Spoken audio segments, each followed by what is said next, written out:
Ba ba boom. Okay. Alright. Well, you know, some groups, groups get their start in many different ways, right? Some of them start in fandoms and they move on, and you know, fandoms don't stick around forever, kind of deal. So it makes sense while they move on. But some of them definitely jump ship to whatever the most popular thing is in the current like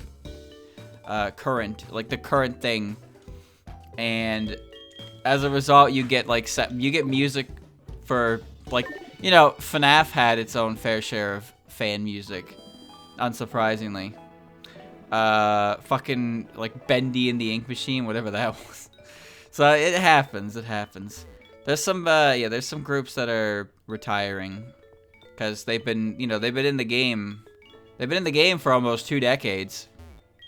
There's a large puppet sleeping peacefully. It looks so content. Stupid bastard Yukari. Okay. Yeah, I know the living tombstone. I have never once in my life listened to something that he has made and thought, this is good. But you know, that's just my opinion. That's just my opinion. You may not agree, doesn't matter to me. But I never liked anything he put out. Alright. Time to get moving through Kanto. Okay. Rin. Okay.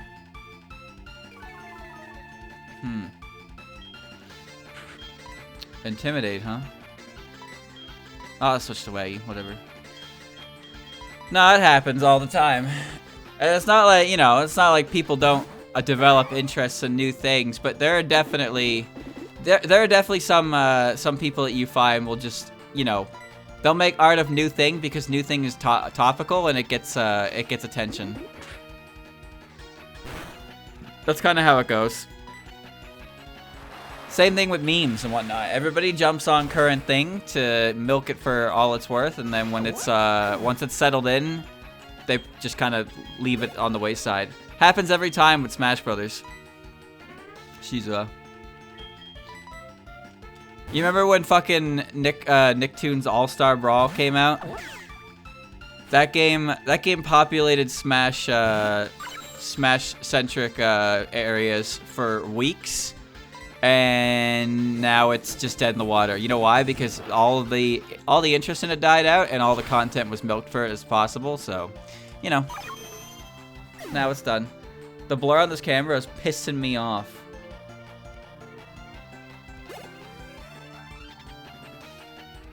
Maybe I gotta reset the camera.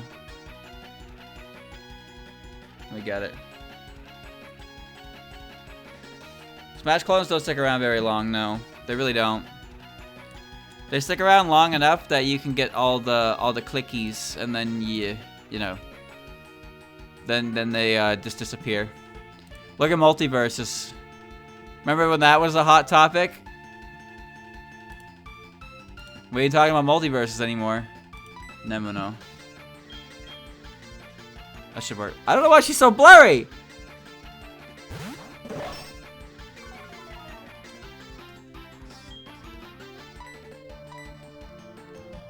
I can't unblur her, chat. I tried my best.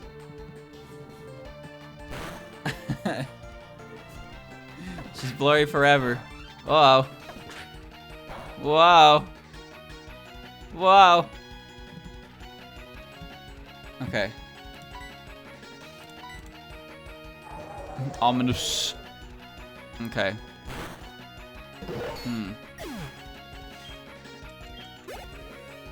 Alright. The only platform fighter game that has like managed to survive is Rivals of Aether. All the other ones come out, everybody has their laughs for a few weeks. Smash content creators dedicate an entire like fucking month to uploading content to it, and then they just fuck off back to the Smash game. It's just how it works, chat. It's just how it works. I promise you, when Temtem has its full release and it comes out, you're gonna see the Pokemon YouTubers They're gonna be on that shit for about a week or two, and then they're gonna be gone. They're gonna be gone. You know, I'll stay like that.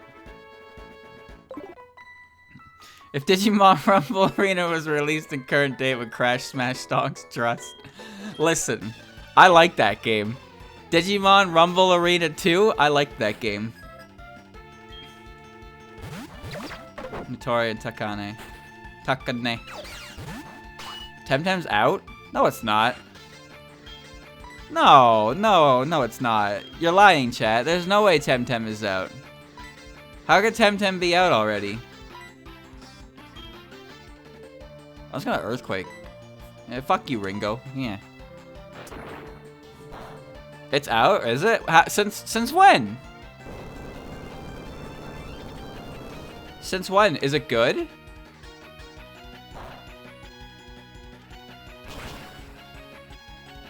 Nice. A Switch physical copy. You're fucking with me, right? It released 2 months ago? That just can't be right. No. No.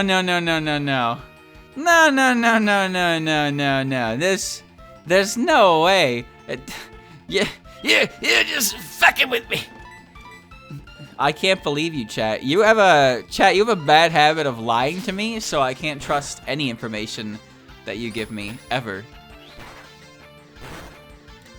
Hold on.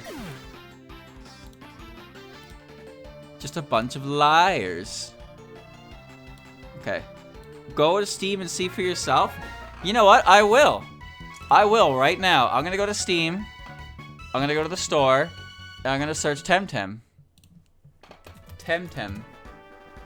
It's out. $59!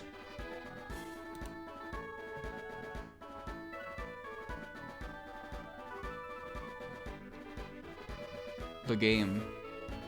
I see. Here's the first review. Don't let my 243 hours on this game fool you. 240 of these hours was prior to April 30th, 2021, at which date I got suspended from playing the game. I attempted to appeal my ban at the start of April 30th, getting my first reply on May 4th, 2021. The response was that in gesture of goodwill, they would send me higher up the chain for further investigation. A month later, I have not received a response yet. I decided to write an email without a response. This guy got banned. Okay, what about the game? Okay, so he's not actually complaining about the game. He's complaining about he's complaining about how it happened with his customer response. Let's go to the next one. This game is doomed to fail in a year or 2 at most. The dev team has said countless times they won't add new content, and that Temtem is considered a complete project. They are currently working on adding the last batch of content to the game at Kickstarter stretch goals, but forget having anything new afterwards, and supposedly they wanted to make this game an esport. The worst aspect of this game is how many FOMO strategies it is implemented because the game is built around overpriced story. It's almost as if the designers spent more time reading books about neuromarketing than taking the absolute worst takes possible to play in the game itself. Only 3 or 4 of them played the retail version, so they don't understand how bad the game feels if you're not a NEET with 10 free plus hours a day. You have to spend hours upon hours of pointless and boring grinding if you want to play the best PvE content in the game, because you will have to pay a lot of in-game money if you want to play those activities, and they keep getting nerfed so you get less and less rewards. The game is designed in a way that makes you have to play read grind as many hours a week as you work if you want to enjoy it. The difficulty isn't even natural in the endgame PvE content. The ABC level is scale 8. Scale 8? That's not a word. Oh, I guess it is, Mr. Reviewer. Way above what's normal. You can literally battle against level 300 Temtem while your max level is 100. You will end up losing because the AI not only gets Temtem at a higher level than you, also reads your team and adjusts accordingly to have full counter team. Now on to every neuromarketing strategy that is in the game. A store with a weekly and daily rotation. Every day you open the game, you get a notification in the menu. You enter the store, so you see what's in there and you try to make you buy something. You have to enter once every week to get a few free tickets to the endgame PvE content, so you end up looking at the store because of the notification. There's experience boosters and the premium battle pass, so you feel the need to buy it first instead of only if you complete it. Premium currency, so people can't at a glance know how much money they spent. You can get premium currency if you play certain weekly missions, but you literally get between 1 and 3 cents of for each mission. And those can take days to complete. You can get up to 8 cents per week, and if you don't pay the battle pass, and up to 16 if you bought it. Approximately, you get €2 if you complete every single mission in the 3 months of the battle pass. Daily and weekly grindy, long quests so you stay in the game, which means the more probability of you buying something. The store's cosmetics aren't even something that have to be spent much hours to produce. They're recycling every single asset they can. In fact, they're releasing cosmetics that were in the game the first day of the alpha, but we couldn't get them. Except one shirt that was €4.5 USD to buy, but it was one of the cheapest cosmetics during the alpha bought with in-game currency. That was pretty scummy if you ask me. There's €16 USD mounts where you simply link your character with already existing animations and a Temtem that also has existing animations. Emotes are €7. Most weeks, if you wanted to buy the 3 weekly cosmetics, you have to pay at least 30 European/USD. Well, euros, you know. I repeat, 30 euros/USD for 3 cosmetics in a 45 USD Europe game. 59.99 in Canadian, motherfucker. If you've been playing the games, the game series that is based on, you will see that they haven't even played them to study what works and what doesn't. Because even the game from 10 years ago beat this particular game in multiple aspects. In fact, even endgame PvE content is worse than the in-game PvE content for the 17-year-old game they based it on. If you only play the story, you don't get to feel every problem the game has. That's why there's so many positive reviews from the EA release and from people with less than 100 hours. I want to crack my neck. I want to break my neck. You're a shiny hunter, don't pick up this game. You will have to spend at least 2 years playing 40+ hours a week to complete the Luma Shiny Tempedia. You only play for the story? Go ahead, I guess, but the story is atrocious from the middle to the end. Nothing makes sense, and the story was written around a plot twist with no foreshadowing, just because players from certain game series wanted to start a game with that, and nothing more. You want a good PvE endgame content? Pick up that 17-year-old game or that 12-year-old remake. You want to play PvP? The game is an unbalanced mess, and the only good thing this game has that's better than what it's based on is the damage formula has no RNG. But even that's not enough. If you have certain Temtem that are favored by the devs because they are their favorite, and they basically one-click nukes that require 0 skill. I wouldn't advise you to buy this game if you want to have a good PvP experience. I had 2 accounts that I've been playing since the alpha started 4 years ago, so you see 730 hours, but I played at least double that. Alpha hours weren't registered.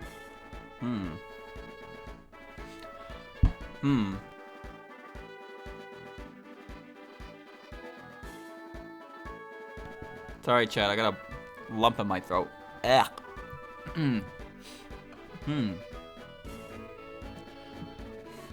Recommended. Okay. Alright.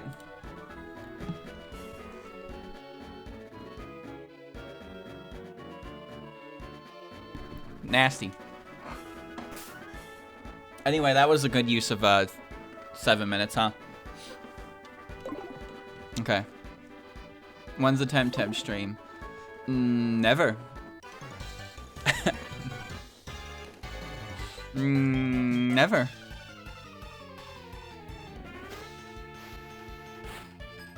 So they failed to replicate what it is that made Pokemon good.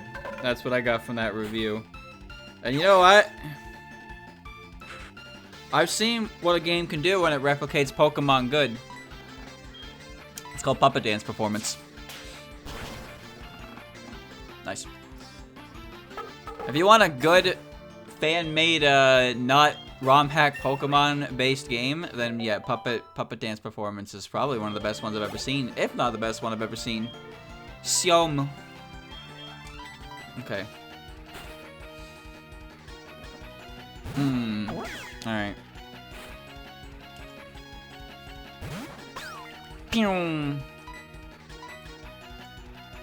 Temtem, I did not realize it was 4 years old. I didn't realize it fully released. I didn't realize it was a $60 game. I also didn't know it had fucking in-game microtransactions. Yeesh! That's nice. Explode! Hiya! Nice.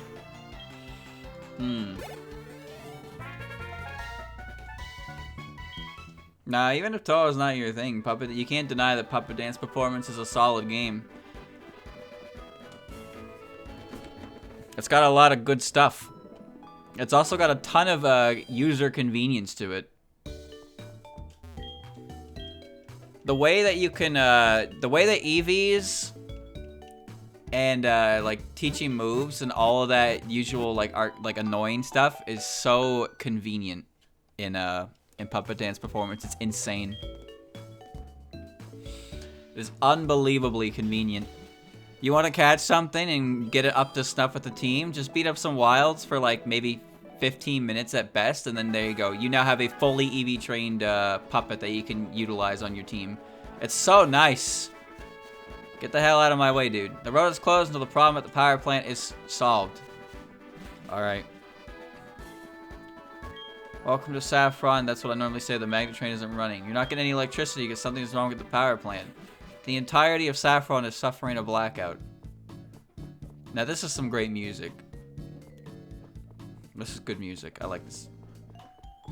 Like the Kanto songs in Johto are so good.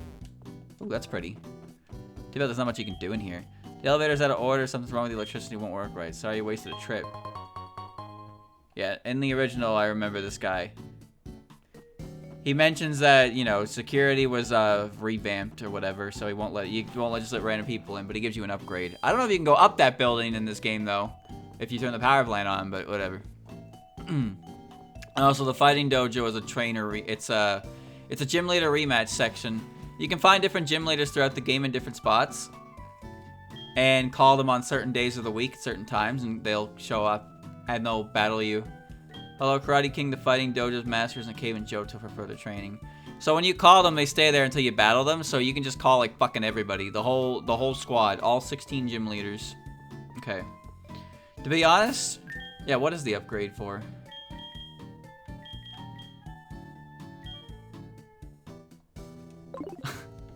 Wait a minute. What? What the hell does it even do? Okay. Our city was featured on a radio show. Okay. What am I doing right now? What is objective in this goddamn place? I don't remember. I guess I have to solve the power plant issue, so I'm going to Cerulean first. Coming through, idiot. Rock climb? Yeah, that's a move I definitely have. Spoosh. Trendsetter of the bicycle boom. Cerulean bike main shop. Okay.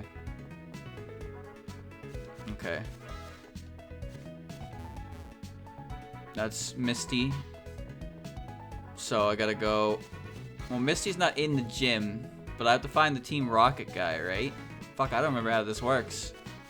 It's been too long. It's been too long. Well, let's go up the bridge, I guess. Just keep going, thank you. No need to spoil the chemistry. Can you leave us alone? I'm building a chemistry between us, and it's finally working. What is with this strange idea that just me walking by them is gonna like destroy the relationship? What the fuck, dude? All right. I was told not to mess with the gym leaders right away, so that's why I'm focusing on the plot. Margatroid. Okay. Okay. Dun dun dun dun dun dun dun dun. Biter. Ah! Nice. Ow, she bit me. Technical Snai. Wait, Faith is weak to Beast. I'm gonna bite her again. I'm gonna bite you. Uh-oh. Uh-oh, cringe. Nice. But yeah, chat, I guess the original topic before we get super sidetracked. Temtem was, I was gonna say, like, you know, Temtem is a game that when it comes out, people are gonna play it, bada bing, bada boom, and all the PokeTubers are gonna fuck off with it. But I guess nobody cares about it.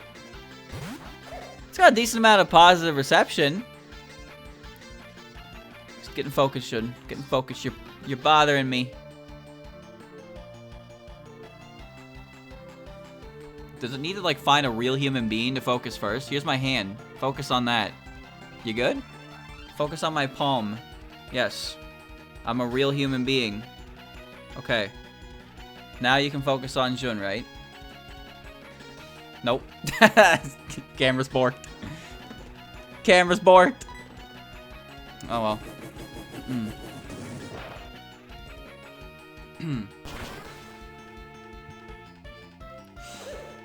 I do have 2 hands, as most humans do. Okay. She was closer before, and it wasn't that blurry. I promise you. She was closer before, and it wasn't that blurry. I don't know what's going on with it.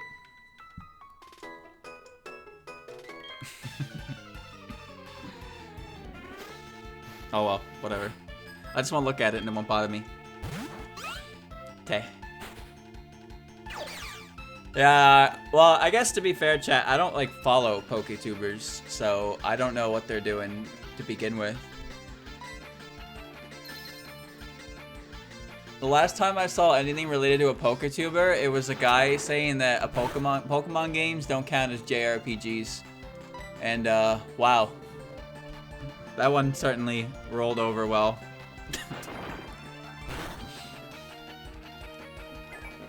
So, I don't really get involved in these kinds of things because when you see stuff like that, you just think, okay, dude. Alright. Whatever. The only like Pokemon related thing that I really watch at all is when I'm in the mood to watch some like competitive battling, I just watch Pokeaim. I like him. I also like I like False Swipe Gaming as well. I like learning about the meta through their videos. They're pretty cool. Mana Burst. It's fine. It's fine. Isn't JRPGs just RPGs made in Japan? You know what JRPG stands for? It stands for Japanese role-playing game.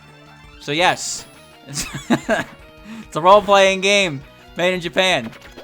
That is the literal definition of a JRPG.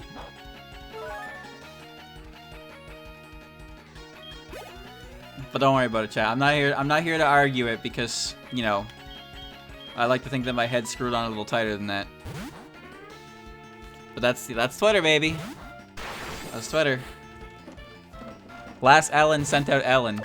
Oh, that would explain why she has an Ellen. Literally in her name. Okay. Okay.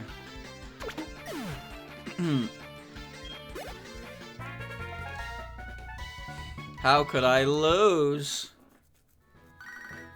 I don't remember who Tully is. Whatever. Let's just keep walking through the very fun path.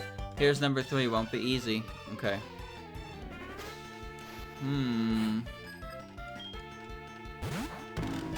Sumirako. Temtem was a bigger deal when it was its alpha was out, I guess. I remember those. I remember that time. I do remember that time.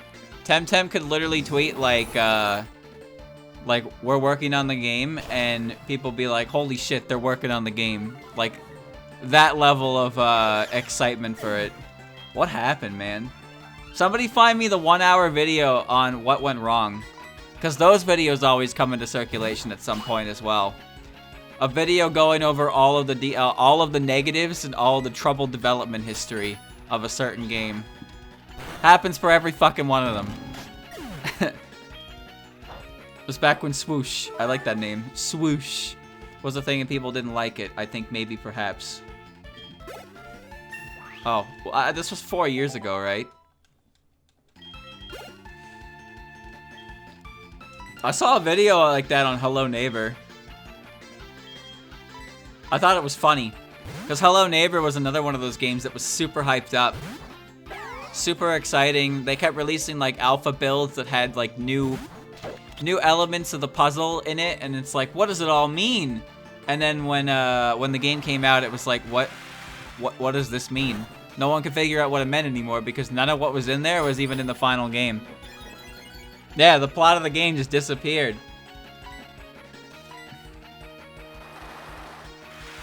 Some of the canes are beast type. I think it's defending cane and attacking cane. Or the helper cane is not.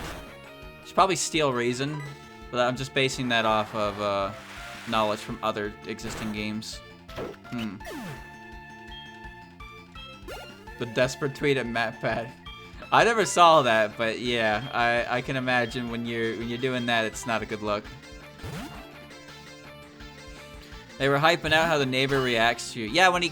See, the weird thing about that game to me was always that when he catches you... Nice boots.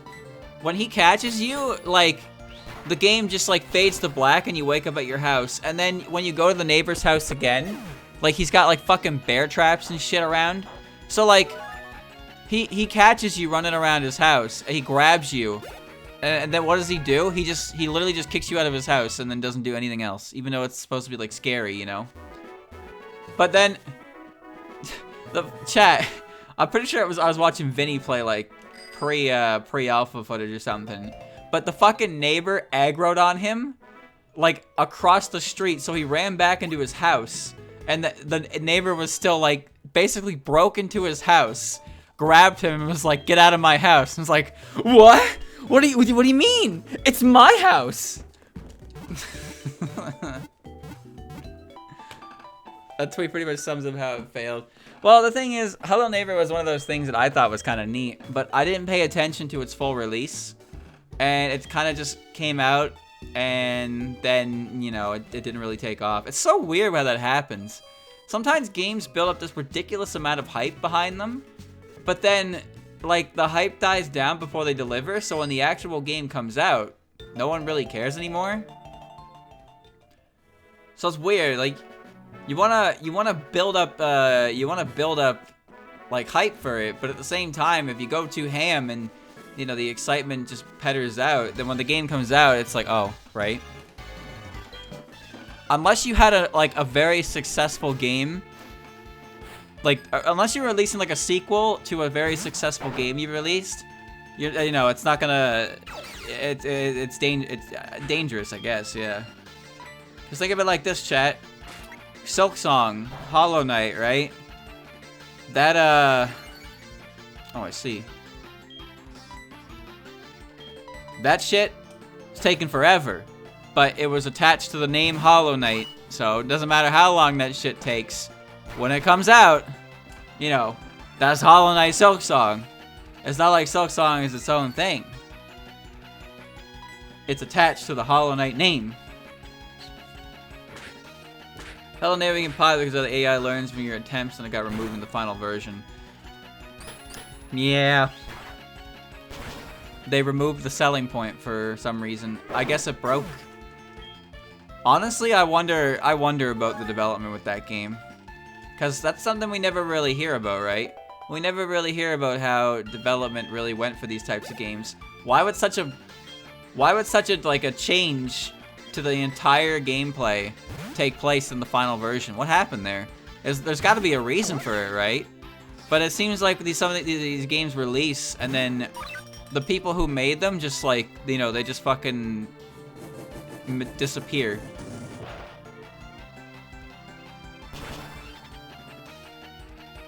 They just, you know, peace sign and just fade away.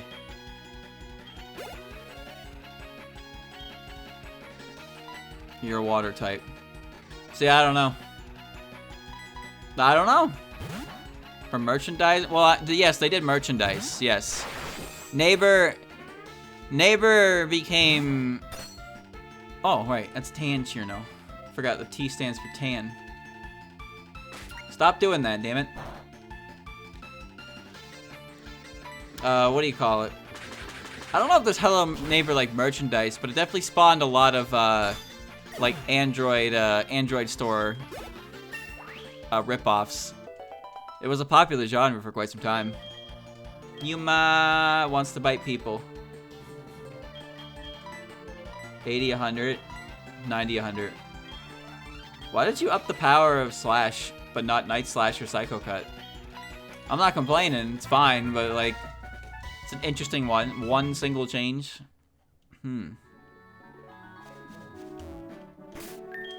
FNAF just kept going and going and going and going, and listen.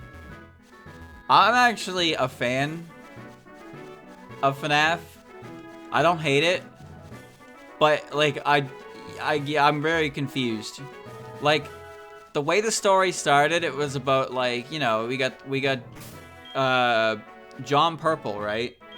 So John Purple was going around killing kids because he's a very serious problem. He needs help.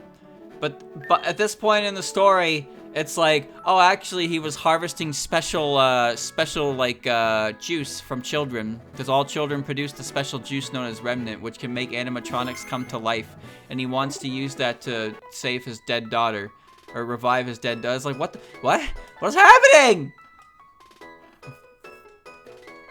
He's harvesting children's souls.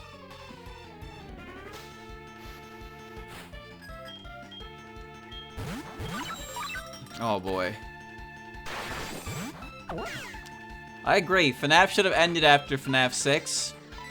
Because FNAF 6 is when everything is settled, right? Good job, Clown.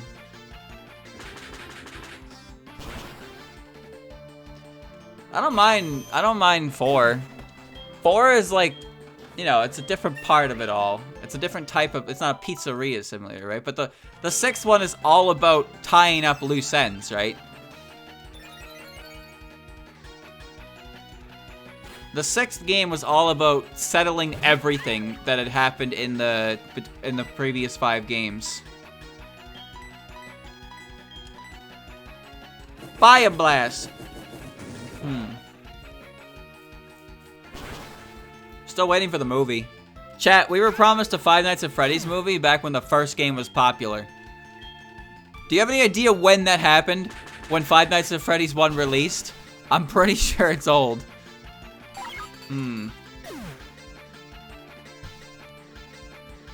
2014, yeah.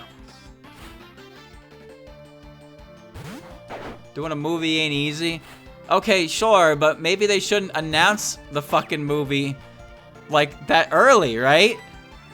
Are they even working on it anymore? I'm pretty sure I saw an update on that, like about sometime in the last year, about that still being worked on or some shit like that. And all I can think is, what? All right.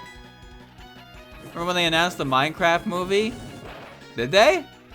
Is there a Minecraft movie in development? Am I old? What are you talking about? Somebody get me my walker.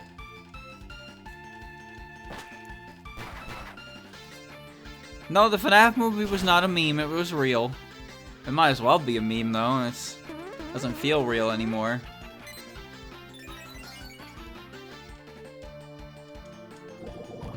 Nice, nice, nice. Alright, I'm gonna get it with my ominous wind. Woo! How do you make a Minecraft movie? The same way you make any animated movie, I imagine.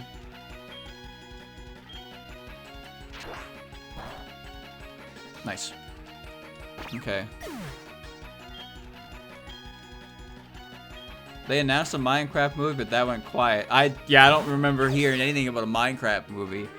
But sorry, chat. I'm not a Minecrafter. Yeah, let's go with that. Sure. I wasn't sure how to refer to how you Minecraft fans refer to yourselves, so I'm gonna go with that. Spider Mojang was still independent. What? That's like that's at least 2 digits, right? That's at least a decade. I'm out of here.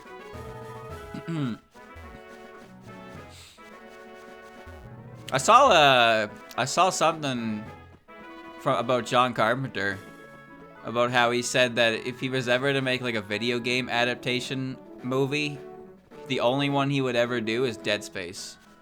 And it's like, yeah, that'd be pretty cool. Dead Space is a fantastic game, and its setting is definitely horrifying.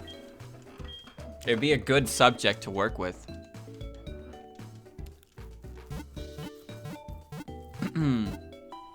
The Telltale games. To be honest with you, I don't know anything about Telltale. The only thing I know about Telltale is they used to be Traveler's Tales, and they had a part in making Sonic 3D Blast. I do not know why, but that is yep, that's the case. Traveler's Tales they used to be. Stop calling me. I'm not picking up. Sonic 3D Blast. Dude, I played that game. I beat it. I never got all the Chaos Emeralds, but I did beat the... I beat the game, and then Eggman started Stop calling me! Eggman, he started juggling the Chaos Emeralds in one hand. And he was like, collect them all, asshole. And I was like, okay, sure. Those two different studios? Is Telltale not just a different... Isn't Telltale Studios just rebranded, like, renamed Traveler's Tales?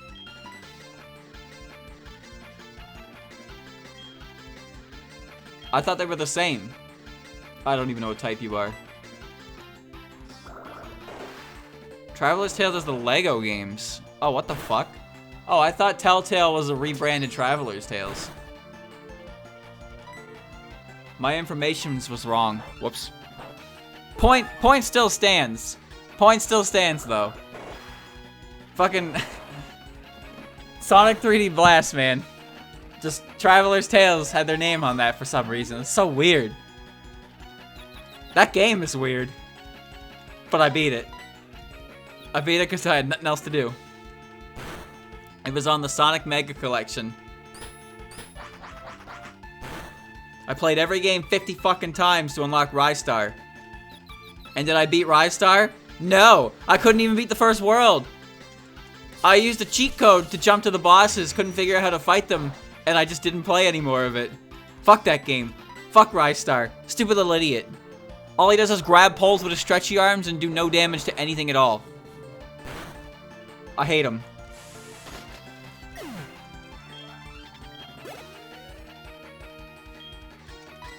You made me again. What was that game? What was that game? Sonic Jam, I think it was called. There was like another 3D Sonic game, and I never played it, but it was mentioned in one of the collections. Mega Collection or Gems Collection. And like I remember the opening voice when like it pulls up the title screen, it's like Sonic Jam. Like you remember, chat. It was Yumiko. Do you remember like fucking Sonic 3D, like that era of Sega, where Sega would always come in with their logo and it'd be like Sega, like you know that's classic Sega, right? But there was this fucking era where Sega would come in and some motherfucker would just be like Sega, and then it would just like the whole thing would just dissolve. 3D Blast did that. I don't know if any other game did that. But when I played 3D Blast for the first time, and that happened, it caught me so off guard. It just, like, it slowly came into frame, and then he just screamed at me. I was like, whoa, bro, chill. I'm just trying to play a Sonic game. I don't remember if Sonic Fighters did it. Sonic Fighters was a weird game. You took one more battle than expected, but you won anyway. As promised, here's your prize.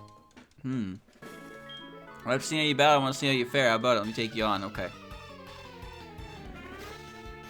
Chat.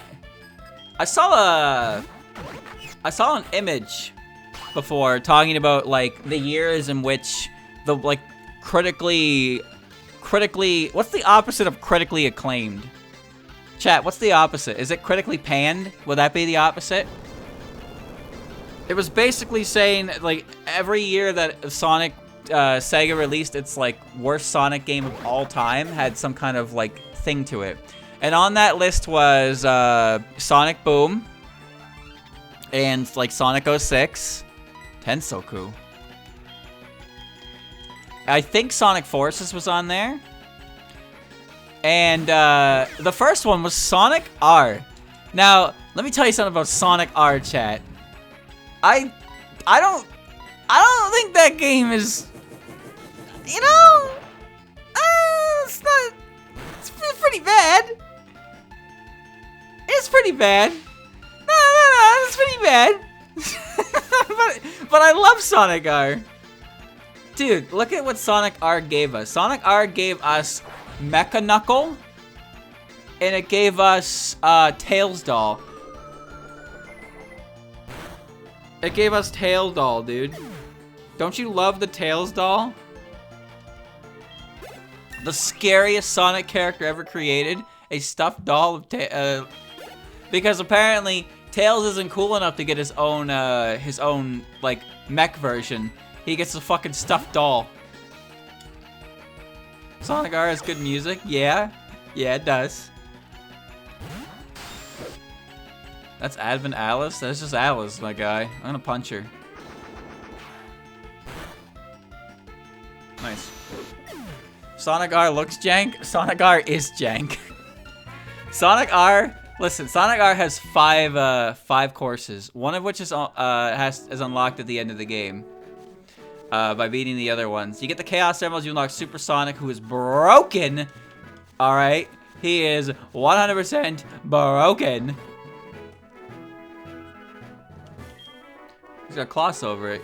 He's in Johto, doing some PCs I'm house sitting. A small puppet with leaves on his head. I don't have that puppet.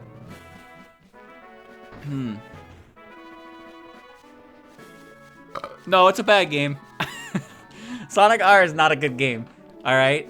I'm just saying that it was on the Gems collection. It was actually one of the big 3 games that were advertised on the Gems collection, like as a selling point. Sonic Gems Collection advertised 3 games as like the front piece of it. It showed off Sonic the Fighters, it showed off Sonic CD, and Sonic R. Those were like the big 3 promoted games on that collection. And honestly, my favorite one was Sonic R. I beat Sonic CD though. I did beat Sonic CD. I played through the whole game. I got the I did it because one of the unlocks in the gallery told me I had to. That's the only reason why I beat it. That's right. I'm a sucker for completion. Fuck me, right?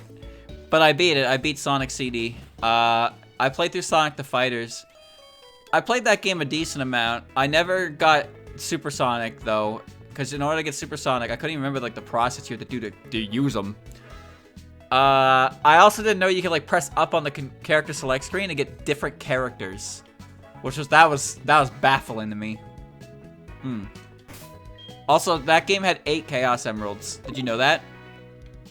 Sonic the Fighters had 8 Chaos Emeralds. It also had very well-known characters like Bean the Dynamite and Bark the Polar Bear and Fang the Sniper, who actually was in Sonic Triple Trouble, so he at least had another game, I guess. Good for him, right? Good for him.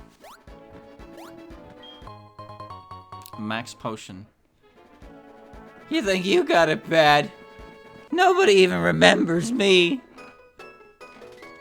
You know, one game I never checked out Sonic-wise was Sonic Chaotix, the game where Team Chaotix came from. With their very hit characters like Mighty the Armadillo and Tails in a denim jacket. That's my favorite character. I don't even know who the fuck that guy is. Why are you bribing me? You mean Knuckles Chaotix? Yeah, but that's not what I said. Did I say Sonic? Did I say Sonic Chaotix? I meant Knuckles Chaotix. I know what the game's called. I just never played it. I only know those few characters. Mighty the Armadillo? Really? Fucking really? Were they in the only Sonic arcade game first? I have no idea, dude. I don't even know how you play, I don't even know how you play, Sonic Chaotix. I know Mighty appeared in a previous game. I don't remember which one it was. But he came back in a recent-ish game. Who the fuck is Ray? Is Ray the Tails in the denim jacket? Is that his name? Ray the Flying Squirrel. He's a squirrel? Oh my god. He was a squirrel. No way. Oh man. Should get more of the Sonic, more of the comic characters. Chat, who's that green Sonic? Who's that guy? He wears like a leather jacket. He's got like glasses and he's like green and evil. Is his name Scourge? I remember him because chat, I used to watch Sonic shorts, if you know what those are. I watched those back in my day. By the compilations by the like with the wax. I watched all of those. I fucking loved them. That's where some of my Sega Sonic information comes from, is those videos. Yeah, Sonic Paradox. I've watched the entirety of Sonic X, by the way. Yeah, the Sonic Shorts collection is phenomenal. I wonder if I watch the first part of that today, I wonder how well it would hold up, because those are old. Those are old, man. One of my favorite skits from those shorts is Chakra X's how to create your own Sonic character. That might actually be my favorite. That might be my favorite skit in the entire series. It's in episode 6. Sonic Shorts episode 6. How to create your own Sonic fan character. Made in Dr. Robotnik's super secret underwater volcano lab in space. That's so good. It just, he just shits on every single, like, stereotype and cliche that comes from making OCs. It's hilarious. It's so good.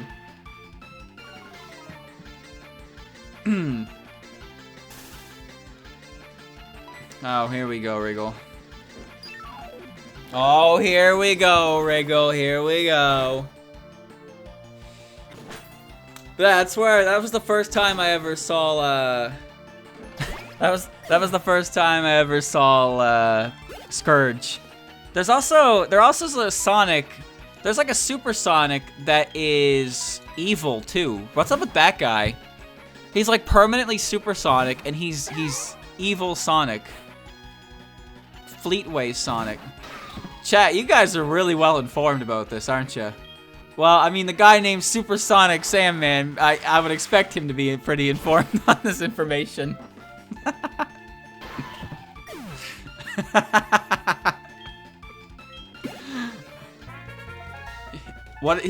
Wait. So, you're telling me Fleetway Sonic is Sonic if he had to live in the UK? No wonder he's so fucking evil, dude. Goddamn. Yeah, me too, Sonic, me too. Fleetway Sonic was an alternate interpretation of Super Sonic that had him go wacko. Wow, I haven't heard that one before. Superman. You know, when the good guy, but the unlimited power. What if good become bad? I've never seen that one before. So how did they probably took him out, right? I feel like I really should just like invest in the Sonic comics. Pretty much everything after old Kenifer, don't want anything to do with his world because his world basically ceases to exist. But there's so much shit in the Sonic comics that it's actually impressive. And like it makes me feel like I gotta know what's going on with that. Dr. Ivo Kintobar. That is my favorite origin story, by the way. Chat, I was watching Vinny play Sonic fan games like 8 fucking years ago. Or some crazy number like that, right? Like, I was watching him play those years ago. And I remember one of those games started with Sonic and his buddy Ivo Kintobar. And I was like, are you fucking with me? Ivo Kintobar? I thought this fan game was having a giggle at my expense. And then I found out that was a real origin story for Eggman. he became bad, and then his name became Robotnik because it's Kintovar backwards. That's so good. Oh my god. So, chat, does Shade exist in Sonic canon? Or is she one of the ones who got squishied? No? Ken got her? As far as I know, Knuckles and Tikal are the only, like, Echidnas in the series, right? That aren't, or weren't, like, part of the fucking Echidna genocide. Why did I don't know why I switched to this one. Shade. Because the main enemies of Sonic Chronicles was a bunch of, like, space Echidnas. And you got Shade, the new female Echidna, who doesn't believe that what she's fighting for is right and joins our heroes to defeat the bad enemy. Meta. I've heard about Pender's excursions. It's kind of a shame, but I also kind of understand why, like, at some point you just don't fucking care to fight it anymore and you just tell him to piss off. Piss off, Ghost.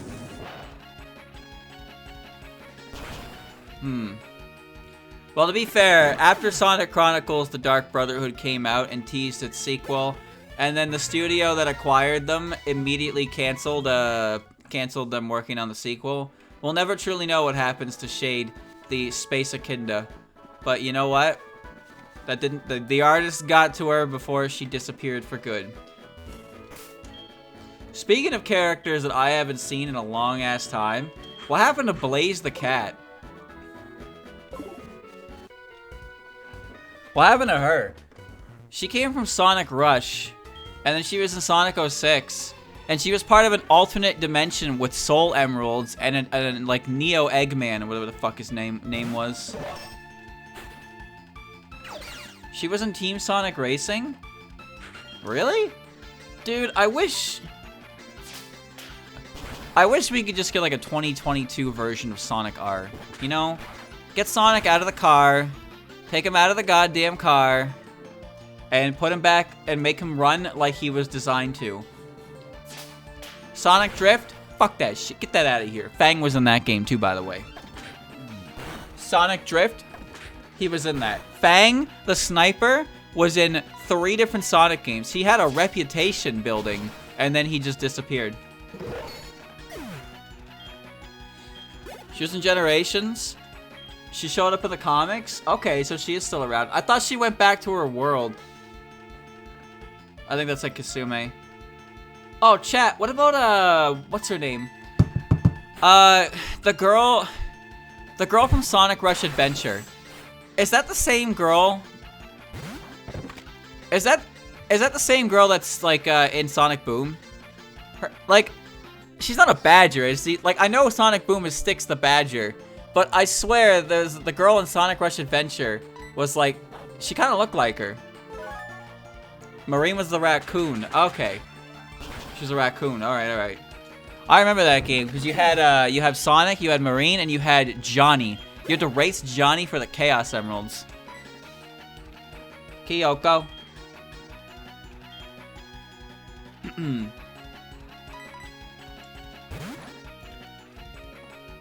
Styx was just a new character added to Boom, I suppose. Wow. Don't ask me, I don't fucking know. There's also Jewel the Beetle. That's not a real character. In what game is that a real character? Because I've never heard that character before in my life. No. You comic character? Okay, that's fine. You can basically make up any name or creature and tell me it's in the comics, and I'll just have to believe you because I've never read them.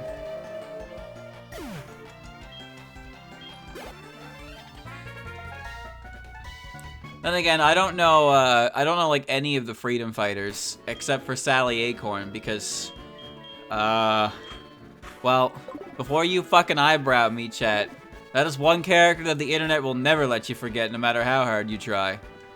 It's not my fault. It's not my fault.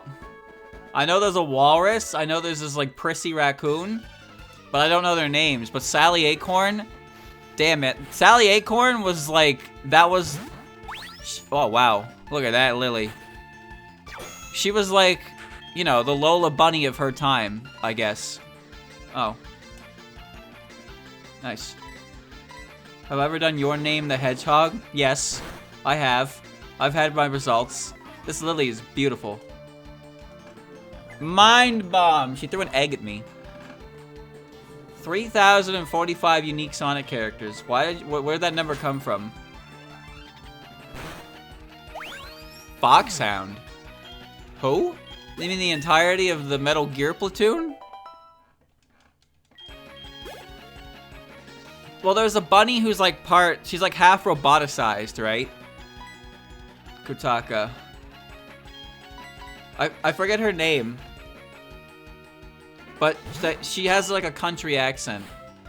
But she was saved when she was being roboticized, so she's got like a mechanical arm and leg. And I think she's got like a mechanical ear. But Tails like a child in that series. The Freedom Fighters. Medicine. Yeah, clown. See, Sonic had two cartoons back in the day.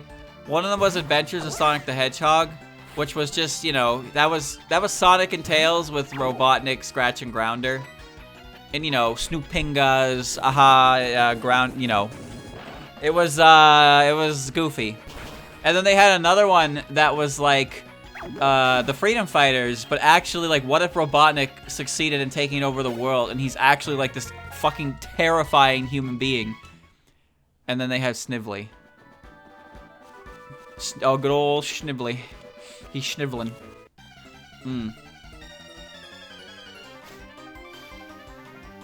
A whole ass Aya in the grass. Okay. Sonya and Manic are the brothers of Sonic. Sonya's not a guy. Siblings is the word you're looking for. Sonic Underground. They made a vow their mother would be proud. He's in a rock band with Sonya and Manic, the green hedgehog. See, I thought Scourge was Manic, because, I mean, why wouldn't I think that?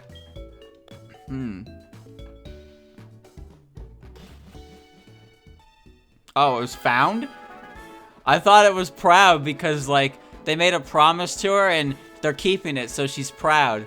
But I didn't realize this whole time they were looking for their mother. Oh, you know, that makes a lot more sense when you say it like that. Look, man. Look, man. I don't fucking know. Sonic Underground is like 15 years old. If not more. I was watching that shit on television when I couldn't keep up with the episodes at all. I remember the robots, though. It was like a wolf and like an orange guy. I think he was a lion. Chat, I like when Jun sends out Jun. Watch.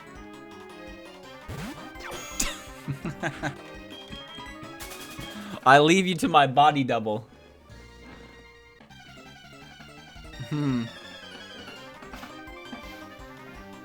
Yeah, Sonic franchise is pretty nutty. I think it's cool though. I'm not like a Sonic super fan or anything like that, but I think he's a neat bastard. Jun is staring intently at the mountain. Okay. Your puppet seems to have gotten a little shock. And we're in the power plant now.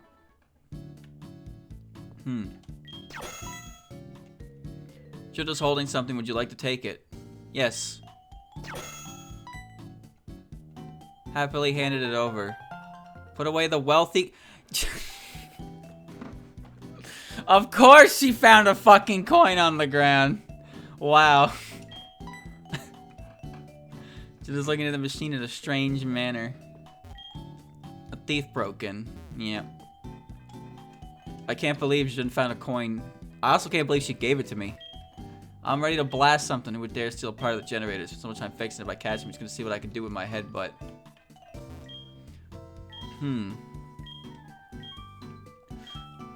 We've had to go through so much. Do you have a Yamame? Want to trade her for my Yumeko? No. Alright, so you have to talk to this guy, and then that activates, yeah. That activates this so you can find the dude. Gotta work so it really appears that a shady character's been loitering around. Shady character was hanging around Cerulean Gym. Okay. Bum.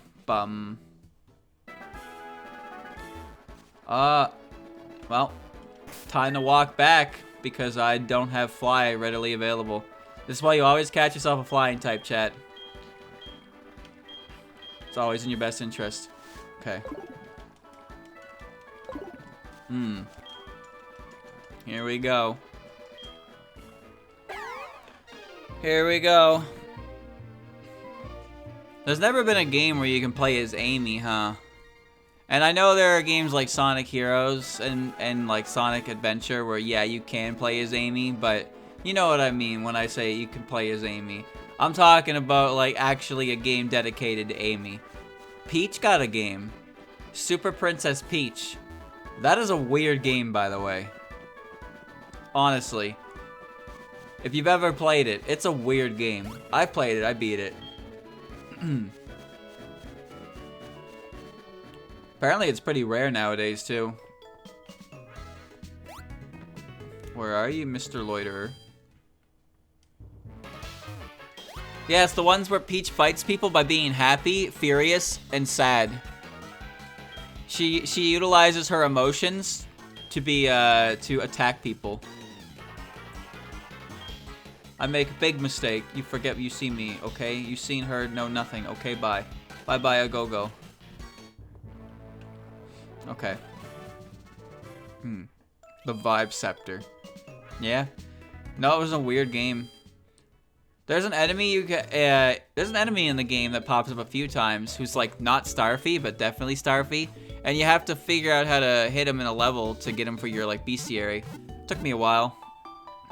Took me a while, but I got all of them. You need to use different emotions in different spots to like hit them. And then you update your bestiary. Why? Why not, right? Why not? Alright. Now I gotta go chase Mr. Rocket. Bye-bye a go-go, man.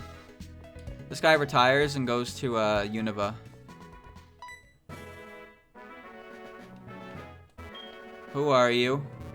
Who's this guy in black coming between me and my girlfriend? Oh no, hiding I was, but you did me found in no time. Me only one from another country.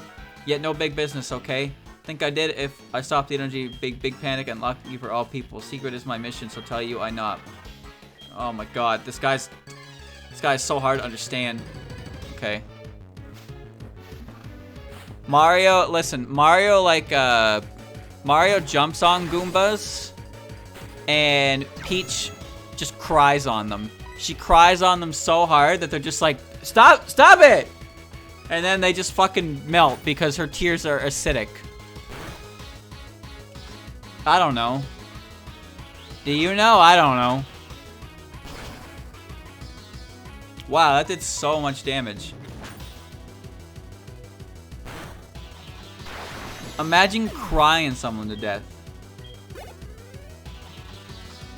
True to me. Stomping Koopas. Man, I just didn't like the way he said that in the interview. There was too much aggression in his delivery on that line. It made me feel like uncomfortable. You know, it felt like, you know, when you play chat, when I play Mario and I jump on a Koopa's back, I just think like, you know, the Koopa was there. The Koopa was there. He's in my way. He's got to go down. Whatever. But the way Chris Pratt said it sounds like he goes out of his way to step on every Koopa in a level. Like that's what it sounded like with the amount of enunciation he put into his delivery of that word. Like he gets off on jumping on these bastards when they're just minding their own business.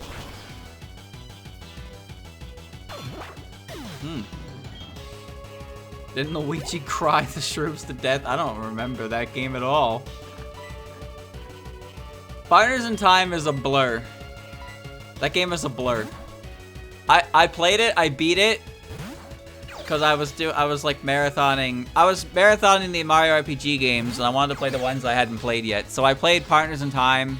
I got through it, and then I went on the Dream Team, and I actually really like Dream Team. I 100%ed it. And then I played Paper Jam, and I played it for maybe 40 minutes, and I had no desire to play any more of it. So yeah. Mach Punch.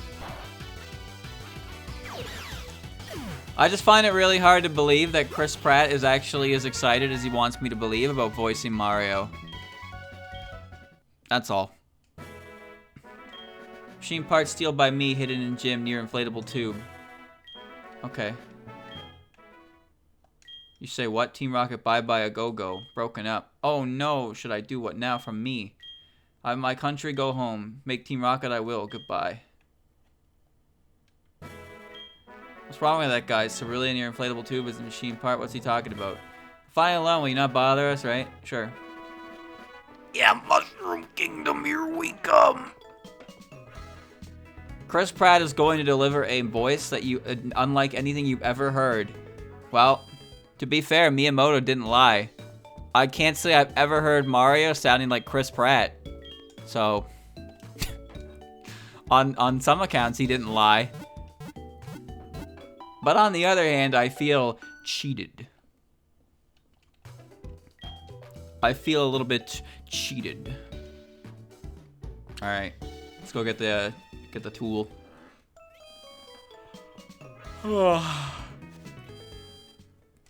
Near the inflatable tube.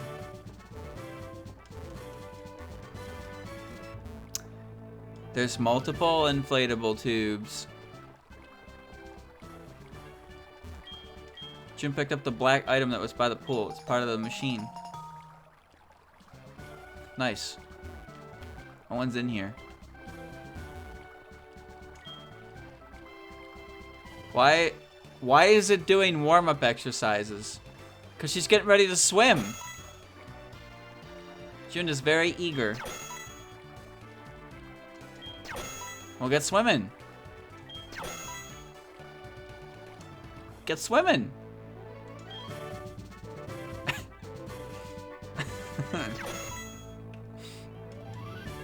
Alright. Donkey by the pool. Alright. This is my little bastard. Her name is Jun. Alright.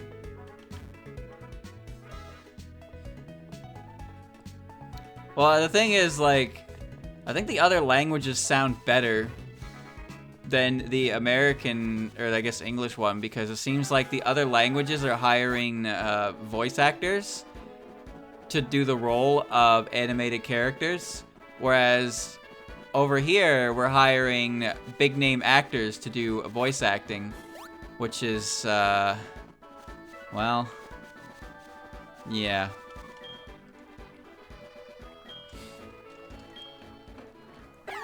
Give me the Japanese dub.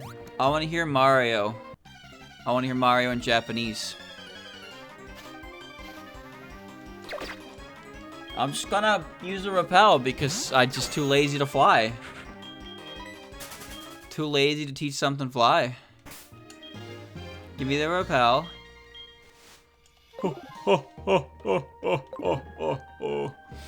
No, it's fine. Alright, give me Zap Cannon. Coming through. I got your thing. It's part of stolen, you found it? Thanks so much. All I'll do is attach this part here. Okay. It's running. Waha, here, you take this TM as your reward. Surely that's not a Zap Cannon, right? It's my headbutt. Oh. My beloved generator, keep pumping electricity to provide a pleasant life for Kanto. Okay. Alright. Headbutt's supposed to be a TM you can buy in Goldenrod, is it not?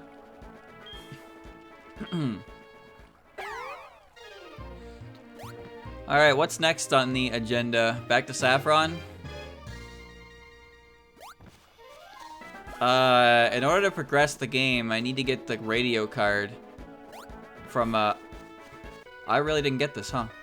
I need to get the radio card from, Lavender. When I get the radio card, I can play the Poke Flute, sound, and then I can head to Pewter.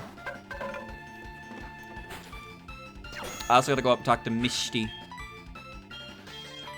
Punchy. Okay.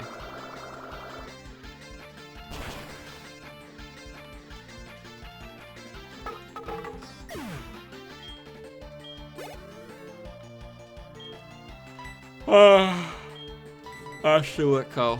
Yep. Oh, Chad, I ordered my Suico. She is now on the way.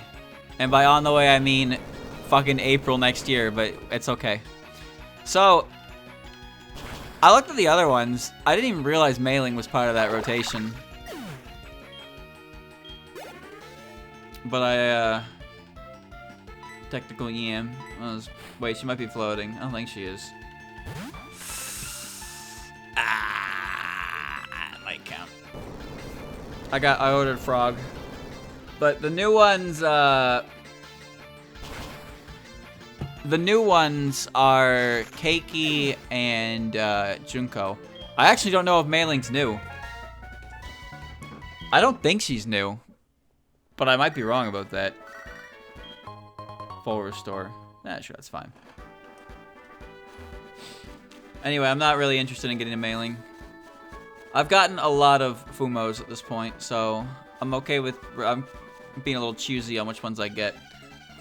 Although, for the most part, like, I like all the characters I got Fumos of, or I wouldn't have got them, right?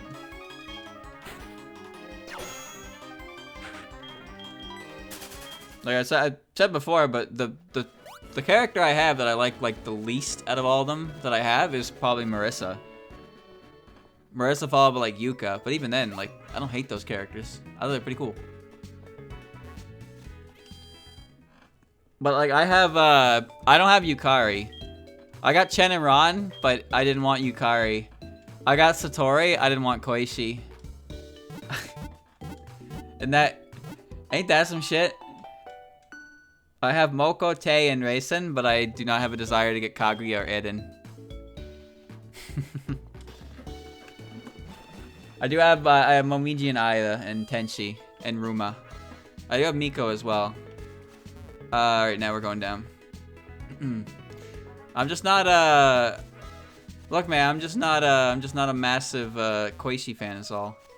People love Koichi. I'm just kind of like okay. Yeah, I sense a sinister shadow hovering above you. Okay. You are in mortal danger, but you are protected now. My grandma is into warding off what she believes to be evil spirits. Well, if she was actually good at her job, I would have just fucking disappeared. I'm just holding something. Would you like to take it? Yes. Oh, no! It seems just too important to let go. She's upset at me. She's just making a face like it's angry. She's upset at me now. I try to take her precious thing. No, she's still angry. Don't be angry, little one. You shouldn't let out a roar.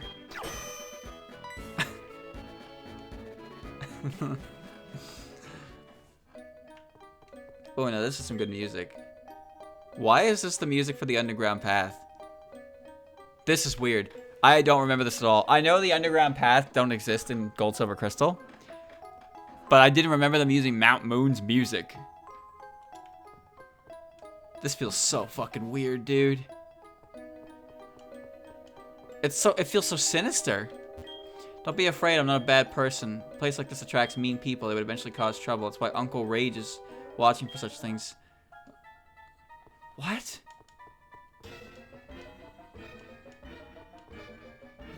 What? There's just a guy down there? Oh, that's so fucking weird. That was the weirdest experience I've ever had. Also, that was a bad idea.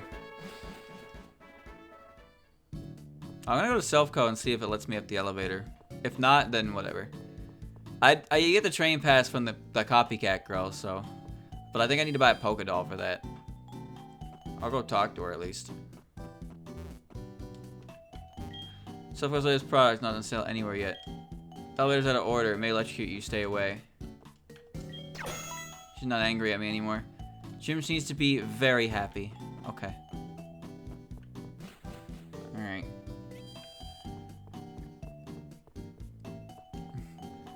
This kid will give me her train pass if I buy her a Chernofumo. It's impressive what you can negotiate with kids these days. Blissy! Blissy! I don't think that's what she's saying. Kaguya says Blissy. What the hell is this? It's a strange doll. This is a strange doll. This puppet looks just like the real thing. Oh, it moved. It's a real Kana. Oh, shit! Hi, I heard that you lost your cherished puppet doll. If I find it, you'll give me a magnet train pass. I'll go find it for you. You think you lost it when you went to Vermilion? Pardon? Shouldn't I decide what you should do? But I'm really worried. What if someone finds it? You know what's really weird about that is it gives your protagonist like actual dialogue. Because like you're talking to yourself. It's really fucking weird. We're having a Jun to Jun conversation.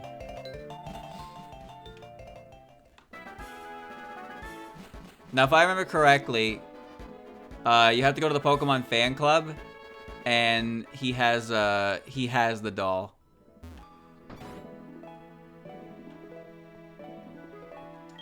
I love Eden, but I could never catch one, so I'm making do with a puppet doll that I found.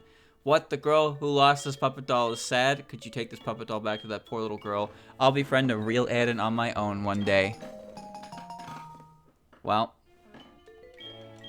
You watch, I'm going to get a real Eden as my friend. Good fucking luck, my guy.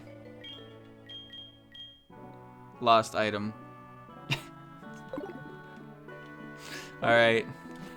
Alright, I'm gonna go deliver the Eden Foom. Oh, Steven Stone! Hi, my name is Steven, the champion from the Hoenn region. What are you doing here? Have we met before? Well, you're into precious rocks, I'm into precious rocks. Oh, that's not possible. All the trainers I have battled seem to have the same look anyway. Especially the ones who gave me tough battles. By the way, have you heard of a puppet called Yorihime? Yeah. I'm investigating why Yorihime, a puppet from Hoenn, decided to leave Hoenn and come here. Yorihime is a puppet that has a lot... Oh, that's the Lotties. Okay. Has a lot to do with Soul Dew, a gem-like orb. Consider the fact that Yorihime is now in Kanto, it is possible to assume that this is to do with Soul Dew. I had no idea that the Lotties were in Heartgold and Soul Silver. I completely forgot that, I guess. Yorihime is a puppet that travels a great distance. It'll be difficult to find without any machine to track it with. But any trainer will be drawn to it, won't they? I must go. May our journeys cross again. Okay, bye. Steven literally just walks out and is like, hey, check this out. And he shoves Lunarian propaganda in my face. It's like, I gotta find out more about this. Like, bro, I don't need to know. I don't need to know. So that's the legendary, huh? So because it's Heartgold, it's Yorihime. But this, I mean, how do you get your hands on Toyohime then if she's the other one? I don't know what the hell he shows up when you get the doll anyway. He saw my Eden doll, thought I was a fan. Well, he thought wrong. See the tear? See the tear where that right arm is sewn on? That's proof. I'll give you my Magnet Train pass. Thanks. He showed it at Ticket Gate. The rail company man gave it to me, and they tore down our old house for the station. Oh, yeah. Right, the Magnet Train is located where they used to live, huh? At least I think it is. I can't remember what the layout of this place looks like. Either way. Reimbursed with a lifetime pass for destroying their home. They moved down the street, but you know, they're never gonna let you forget it. Alright. Well, I mean, I'm 99% sure the reason the base game for this ROM hack was Heartgold was so you could the dev could make it so players could not escape Shun. That is my my belief. You have to go fight Shun at the top of the Tin Tower. That makes Xion oh, I didn't realize there's a Heracross thing on the back of his bike. There's Xion should replace Lugia, but you can't go to the Whirl Islands. You can't go to the opposite location until you get the Pewter and get the Silver Wing or the Rainbow Wing. Because there's just this random old man you can talk to who's like, hey, check this out! And then he gives you the legendary item to see the other legendary. It's like, what? Okay.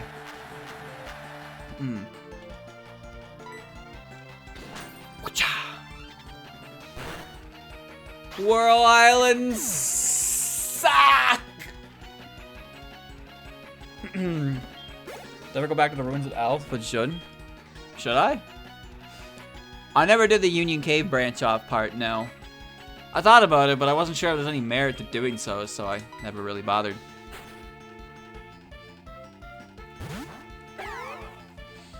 The way you get to the ruins of Elf, like the Union Cave, is so inconvenient. Okay.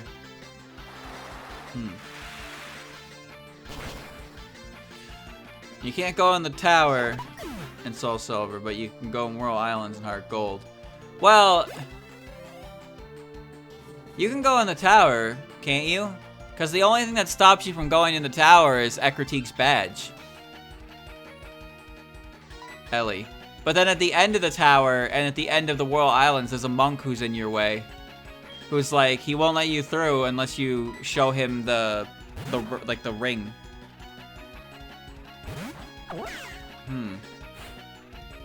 There's a choice band there. Oh, that's pretty good. I think I'm fine without it.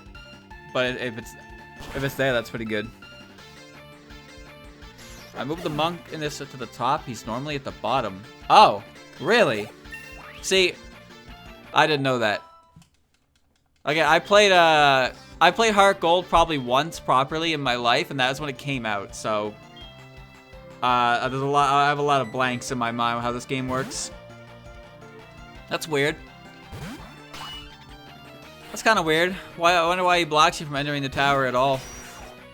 I guess it'd be more annoying if he blocked you at the top, right? But at the same time, the Whirl Islands guy that blocks you from Lugia is annoying. But the Whirl Islands is also like 4 different entrances, and it's just an obnoxious cave system. God, I hate Johto's caves. Dark Cave, Mount Mordor, and Whirl Islands, dude. Thank God Victory Road doesn't exist in this game, because if it did, it would probably suck ass. The cops shut down our underground path. That really annoys me. Okay. Okay. Okay, Harris. Mailing's Energy Ball. I'll show you. I'll show all of you. Check out my Fists of Fury. He didn't stand a ghost of a chance. Remilia. Oh, wait, you're dead to that too.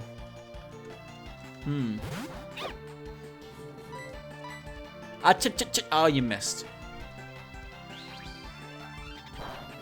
That's fine. You just won't miss again. Dead. Goodbye, Remy. Remy's typing is kind of bad. It's accurate, but it's... I don't know, it's... The biggest issue I have with it is that she's super weak to Blade Flash. Quack. She gets absolutely decimated by Blade Flash. I had the same issue with her in Puppet Dance as well. She gets fucked up by Overtake Strike. You send her out and she's just... When you're ×4 weak to a common priority move, you have a rough life as a Pokemon. That's for sure. An absolute rough life.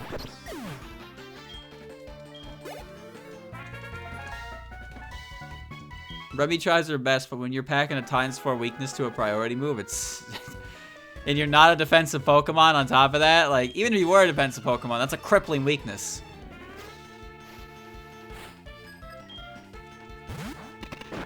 Maida. I'm gonna punch her. Drain the punchy. Nice. Just wandering through Kanto. Amoko. Amokus.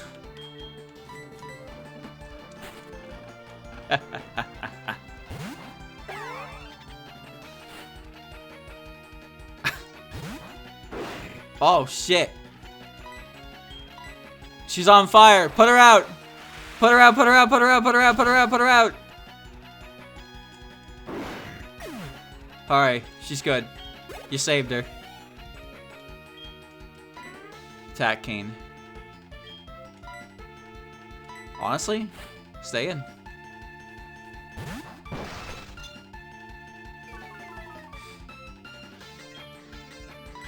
Yeah, you're so powerful the way you can't take a little water. Never mind the level difference, I can't help that.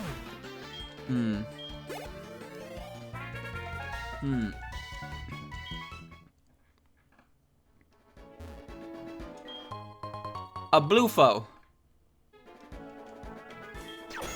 June is angry. She's feeling great about walking with me. That's right. Where's that weird stretch of trainers just staring? How does the magnet train work? Don't ask me how magnets work, my guy. I don't know. Nobody knows. Okay.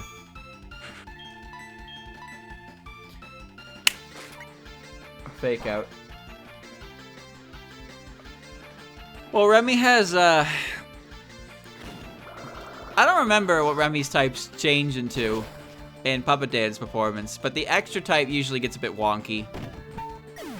I don't know, I just don't think Remilia is that great of a puppet. Her and Flandre, I don't know which one's worse. Chat, who's the worst puppet of those two? Between Remilia and Flandre.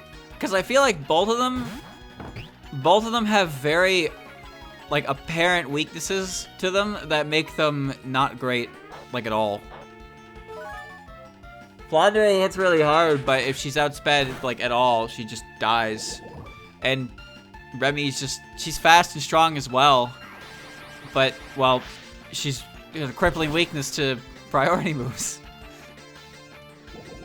Flan also has Hustle, yeah, which is pretty fucking bad, because that's a Pokemon that's, or a puppet, that is not meant to miss. Missing with that puppet is a death sentence. Rikako. Either they die or you die. I don't know. Reckless is good. Reckless is an ability that made fucking Staraptor hit like a bus.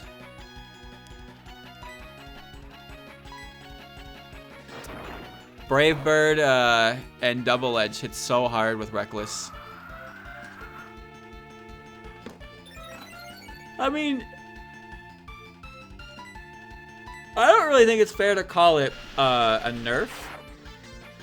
It's more so just that the way Flandre is as a character kind of makes her, you know, a product of the situation. Like, when I look at Remilia, I think fast, strong, and frail, and for typing, Dark Fly makes perfect sense to me. There's nothing incorrect, I would say, about Remy's typing or stat spread. It's just the way the rest of the game is made around that doesn't do her any favors, so she comes off as looking underwhelming as a result. There we go.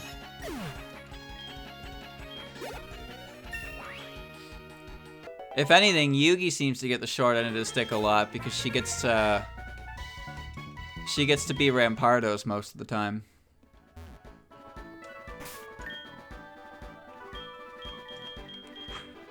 Putting Yuma up front. Gotta get Yuma some milk. Get her some milk. Where's my milk? Nice.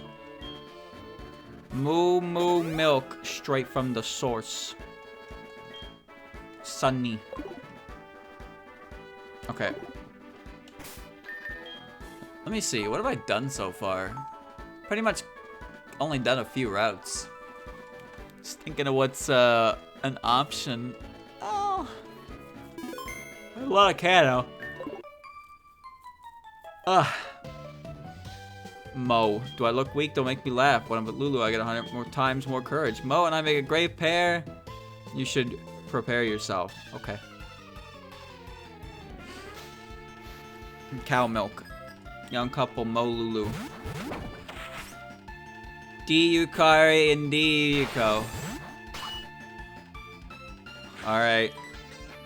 Whatever you say. Hacha!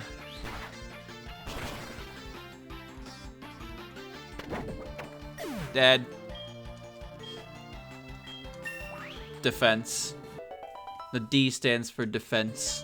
It's to indicate the style that it is. Ding, ding, ding, ding. Shadow sneak. Hiya! Nice. And that's gonna not even heal full. Dude, the shell bell is so not great. Oh well. It's fine. Whoa! It doesn't really matter that much. Okay. You got many gym badges. Sure do. Hmm.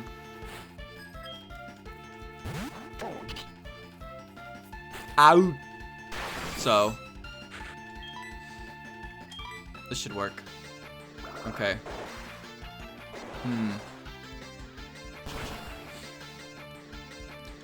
Dude, so there's another one like that. It's really fast. It's really strong. But if you're faster than her,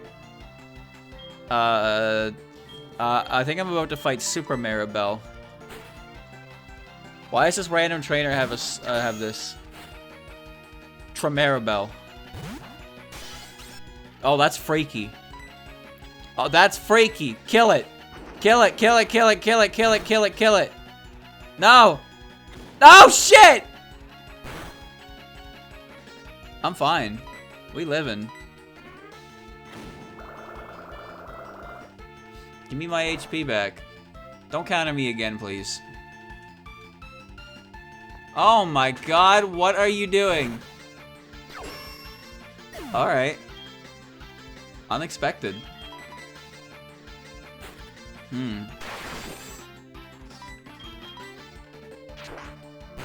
Die.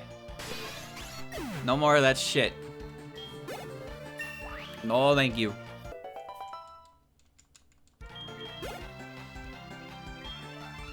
Goodbye, Dr. Latency. Yumiko again. Alright. Going.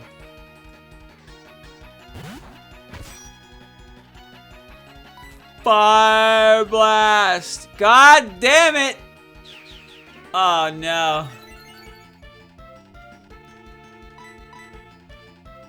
Fire!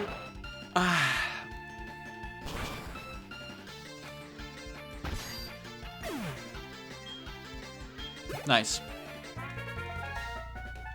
Just as I thought. You're tough. What are you doing packing such a powerful puppet?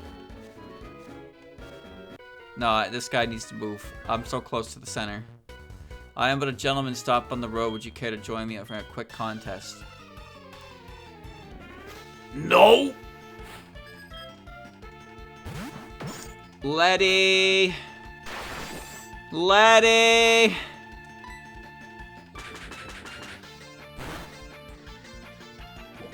Nice. Wow.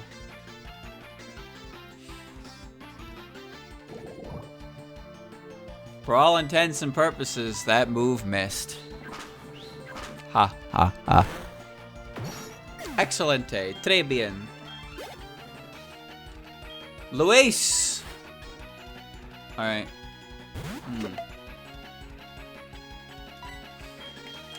I think you're thinking of Lunatic Purple.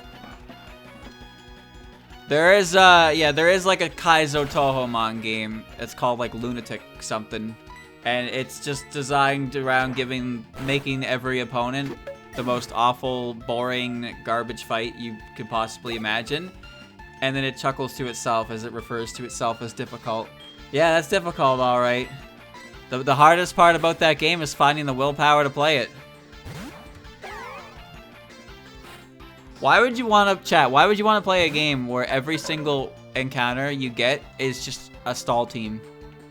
Why the fuck would you want to play that? Why would anyone want to play that? Yeah. Ding, ding, ding.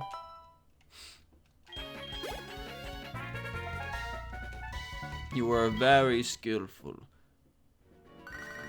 Joey. Yeah, that's just when I pull Wobbuffet out. This is enjoyable. This is fine, yes.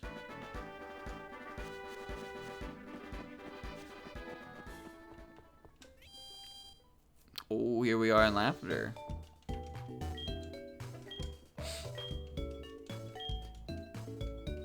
Everything gets a lumberry. Everything has a lumberry.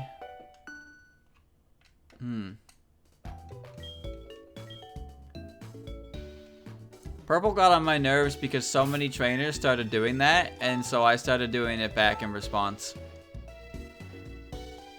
The fucking rival just kept trying to use, like, just basically just kept trying to lame me out. So by the end of the game, my team was just a bunch of fucking lamos. And I let the game play itself while I watched. A lot of fun that was. House of Memories. Spooky. Alright.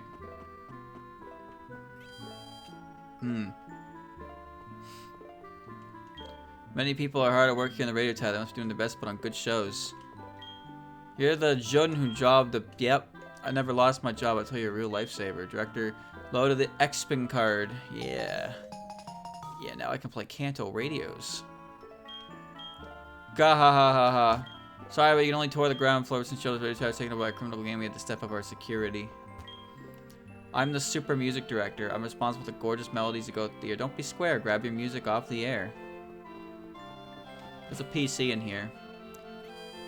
Damn, crazy how this was once a graveyard. And they just moved all the bodies into this small building. Came with my mom to visit puppet resting places. There are other resting places of puppets here, I think. There are many chambers that only Mr. Fuji may enter. Oh. The puppets that lived with me a long time, I didn't treat them as puppets. I loved them like my grandchildren. Welcome. You appear to be raising your puppets in a kind and loving manner. Those who love puppets come here to pay their respects to puppets. Pay homage to the spirits of puppets. I'm sure you'll make them happy. You must seem somehow sad.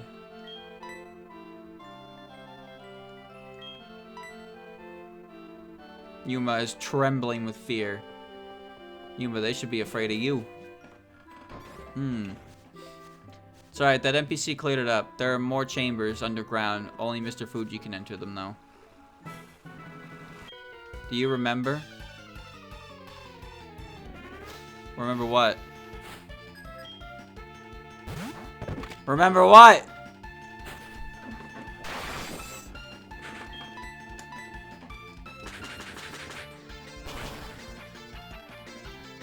Foreboding. Alright. Komachi. Komachi. Why did I do this? It's because I think she is part steel. I can't remember what Komachi's types are. She was the steel one. Splashing. Oh. Maki punch.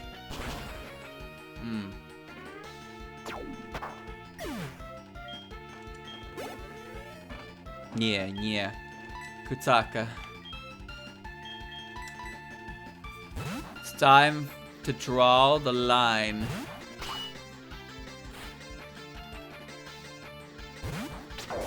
The line must be drawn. Yeah. Oh yeah. Good. Alright, alright. By the way, chat. You do remember. What do I remember? See, I don't forget to start graders to battle you. How about we exchange phone numbers? I see, too bad. What a weirdo. I'm not going down there. It's all worthless. It's all worthless extra padding. I'm gonna go up top. Because that's only semi-worthless extra padding. Yeah. So chat, as you know, in like 14, 15, 16, I lost count of the number of days. Binding Boys, cool. Will be my my big stream again for the year. And I was going through the submissions for the spell card showcase. Cause if I have if you send a replay, I have to like manually put it in the game, which isn't a problem. It's really not a problem. Oh, it's not a problem, but you know I have to do it ahead of time, so it's done in a timely manner.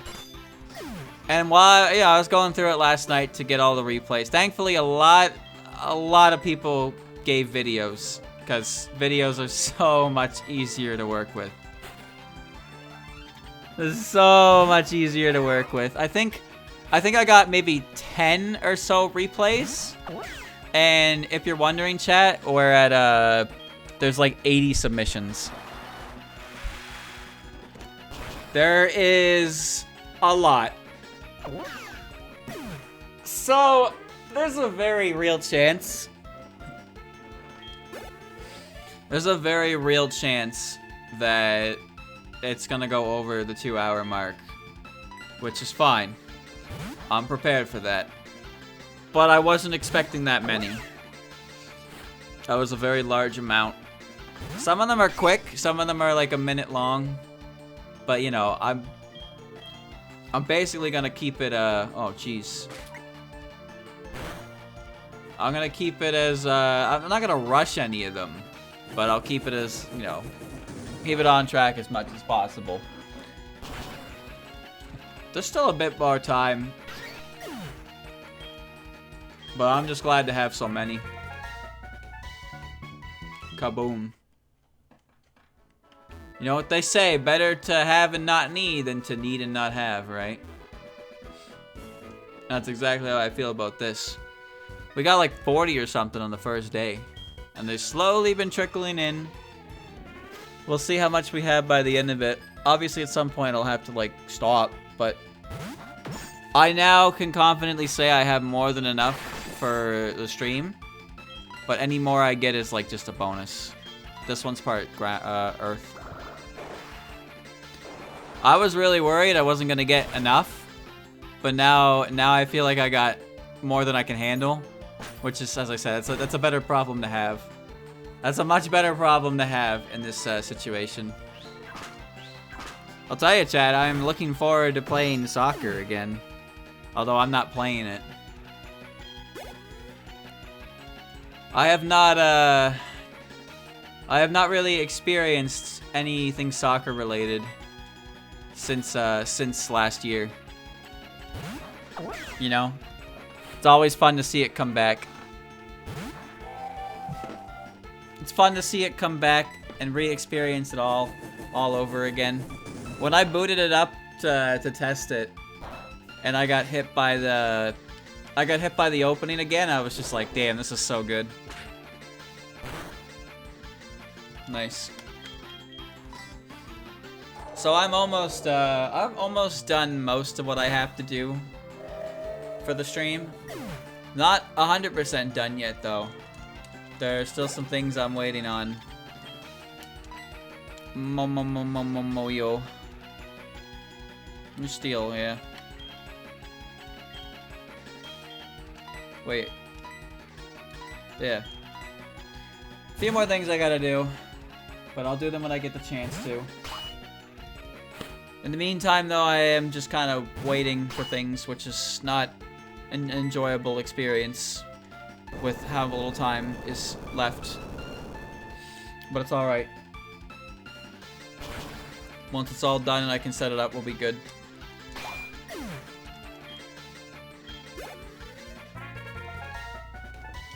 I'd instead been writing and doing some editing. I made a compilation of Left 4 Dead highlights for the first stream we did of it, and I've finished up cutting up the VOD for the second set, so I gotta put that together at some point as well. I've also written and recorded a new script, so that's hopefully I can find some time to work on that as well. It'll be a while before I can like even put it up, even if I do finish it, so I'm not in any rush. But I have not really worked on anything video related since August, because just haven't felt the time to do it, and also my thumbnail guy is very busy with other things I've tasked him with, like the promotional image. So the thing is, it's like even if I do videos in the time, he's occupied with other work, so I can't get a hand there on that. It won't open, it's locked. So that one's locked. All right. Time to walk. Okay. Go, go, go to Celadon. Ba ba boom. So yeah, that kind of made me not want to work on too much, because the idea that even if I finish, like, I won't be able to upload it for quite a while anyway. But I've been chipping away at one, and I got the recording at least done. So I might, fuck around, staple the audio together. And who knows, maybe I will have a video, like, finished and just waiting for one thing to upload. But once everything's said and done, I'm probably going to buckle down and start working on more stuff, because there's a lot of games I've played. There are a lot of games I've played over the past few months alone that I've wanted to, like, talk about. So I have a lot of material I want to look into for sure. So I'll have to buckle down and start getting to work on that. Stop calling me right now. Wait a minute, chat. Is there a game corner in here? There is. Does that mean new prizes? Welcome. On Kokoro. Yuma? They sell Yumas in Celadon? Good thing I have so many coins. Tactical machine. Oh. Yeah. Those are the same. Tactical machines are different. Give me psychic. Okay. Nasty plot. Poison jab.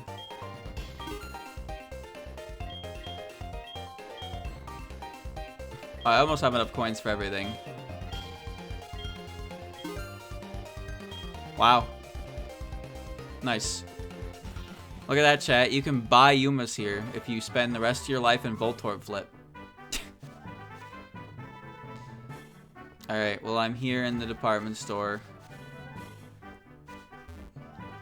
Wait a minute, is there anything in the Eevee room in this game? Oh, I don't even get back there, can you? Oh, you can. Alright.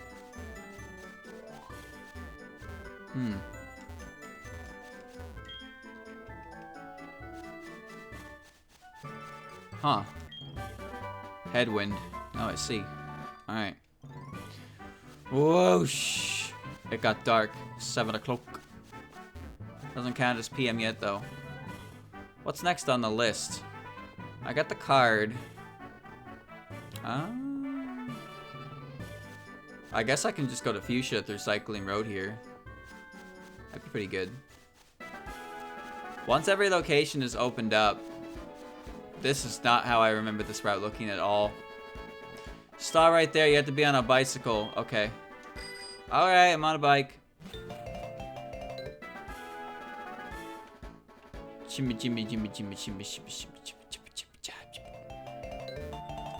You're gonna lose, I've got a hunch. Alright, we're going. So yeah. I'm not looking to set any records on that, chat. If we hit 100, that's great. But at the same time, remember, I have to get through all of them in one stream. So if I get 100, let's assume, chat, let's assume every single video takes 1 minute. All right? Let's assume that every single replay I get takes 1 minute. So times that by 100. What do you get? You get 100 minutes. How many minutes are in 2 hours? 120. So when you look at it like that, it seems like 100 replays is not only manageable, but underestimate. But then you gotta remember the fact that everything surrounding that also comes into play. And as a result, every replay that takes a minute will probably take an extra 2 based on the combination of setting it up as well as talking about it. In other words, 100 replays would turn into more than 2 hours. I had a feeling that 40 was gonna turn into more than 2 hours. Again, we won't know until we get there. God damn it. I won't know until we get there. But like I said, I don't plan on rushing any of them. So we'll see how it goes. Some of them will be quick and dirty. And then, you know, we'll just have a moment to talk about it and then move on to the next one. Really depends. But yeah, 2 hours, but can go longer. That's the reason why it's in the position it's in. It's in the position so if I do need more time, soccer can start later. And if I don't need more time, then it can start earlier. Basically, soccer is set to start at the time I usually stream and end when I usually stream. That's kind of how it sets up. Okay. There we go. Lily Black. Just as long as it's impressive, whatever you can think of to do. Ugh. Draw the line. The line, Bart. Say the line. Whoosh. Soccer ought to be good, though. Soccer takes about 5-6 hours. Depends how quick things go, but at the same time, there are factors out of my control, right? Like, the main factors that take place in Touhoumon Soccer to change the time. The biggest one, sudden death. Golden goal mode. Golden goal mode can make any game take way, like, an unknown amount of time longer. And I just won't know until it's over, right? But there's also, so if you didn't know, the way it works in soccer is the closer the point gap is between the teams, the more time you have in like overtime. So you know when the counter goes like to 0 and like it's still like going kind of deal? The number of ticks allotted to that it has to do with how different the total points are. So like if the points total is like, if the total goals differs by like 7, you're just gonna win and run off. That's pretty low. Yeah, 1 and done, baby, 1 and done. If the number of goal difference is like 7 points, then the game will end pretty much instantly. But if the game is like tied or 1 point difference, there's enough ticks that you could like believably win or force like a sudden death. So you get a little more time when the goals are closer, which is good because it means the matches, you know, there's always this constant stress of the match where you're in a dead heat essentially, or you're ahead by 1 point and you're watching and like there's 0 seconds on the clock, but the game is still playing out. And the team that's losing has the ball. And they're currently running to the goal, and you're thinking like, holy shit, are they gonna force a sudden death? But chat, there have been times where a match has ended on the shot. Or maybe not the match, but like the half.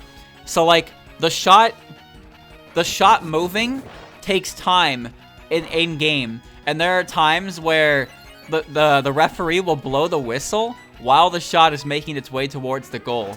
That feels so fucking bad, because not only does it burn all the guts you spent to shoot the ball, but you don't get any of the returns on it.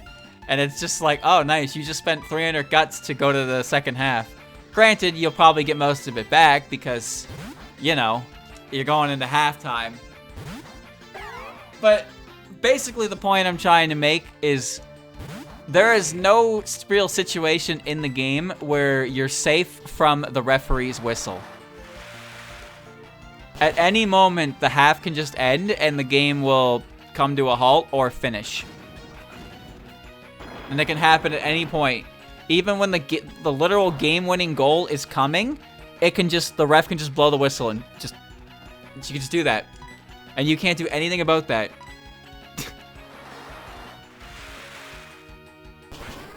Oh, man.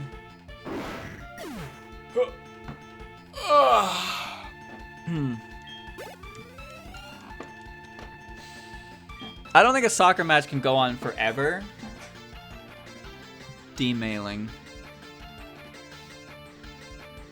Because after a while, like, some characters are going to get their guts back.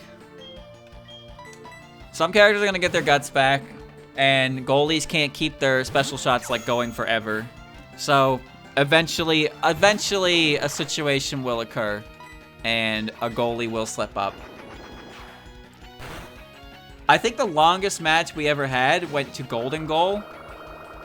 But I don't remember ever seeing a situation where the golden time ended up, like, going over again. So, like, golden time or sudden death, whatever you want to call it, puts 15 minutes on the clock and forces a new round. Or forces, like, a new half. But I'm pretty sure when that 15 minutes runs out, they do it again. But I've never seen it get to the second form of it. I'm not sure if it runs out at 0 and the ref blows the whistle or anything like that. I don't know. Maybe I'd try that move. How's this sound? It's never gotten that far, though. Oh, man. Oh. Ah. Cringe. Oh, cringe! Don't miss. Okay. Well, that was a mistake. Okay. Alright. No! Modding my bike costs a bunch of money. I need a job. They're motorcyclers. Ad mailing. Why do you guys all have some form of mailing? Chat, I don't even know what type this one is. These admin forums don't make any sense to me. Why do these exist? Someone's just like, yeah, what if Final Fantasy VII but Cheerbo? And I guess that there's just, I don't know. I don't know, man.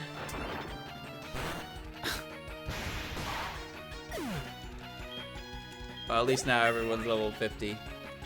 There we go. Killing Bite. That's the big one, right? 20% chance to flinch. 180. Honestly, no. I'm fine with crunch and accuracy. Add Tay? What do you mean add Tay? Add her to what?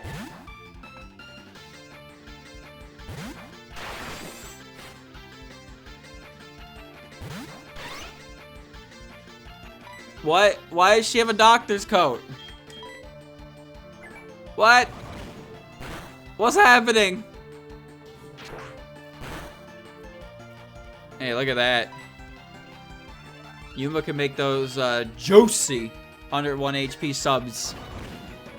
Prank? It doesn't matter. It does half. 201 HP. That's great. I would not take medical advice from Tay. I would not. Add Moko. Okay. You're probably still a fire type.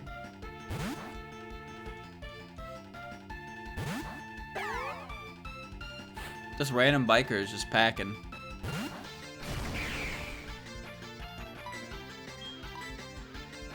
Bulk up. That's fine. Doctor. Chat, who is that guy in the remake? Who is that guy in the remake who challenges Clud to a match on the bikes? Hydro Pump. No, thank you. Do you remember that guy? He was like part of the extended universe, but he showed up in the remake as like a boss when you're on the bike. And he shows up and he's like, you know, he's kind of like, I don't know, he's kind of weird. He's a weirdo. Battle time. Hey, who told you could ride up and down this road? Oh. Do I need a permit? I have my bike, dude. Mugetsu. Look how pink her ribbons are. Holy shit. Pressure. Whatever, dog. Earthquake. Goodbye.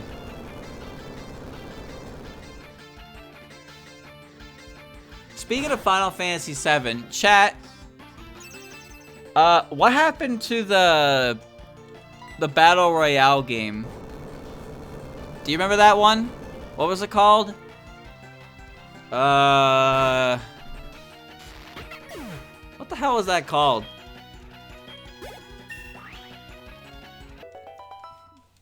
It's gone?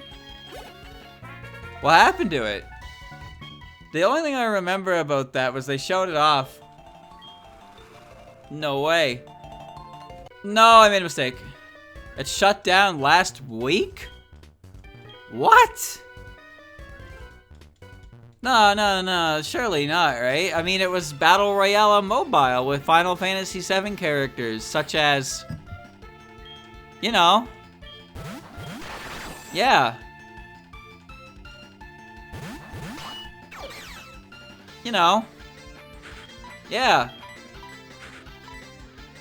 You know. Speaking of that, Danmaku Kagura is over after today. Today is the last day of Dankag. So if you want to play the video game, I should have attacked Yuma. Oh well. If you want to play Dankag, this is your last chance. Goodbye, Ringo. Alright. Whoosh. Kazumi. That's a fire blast coming your way.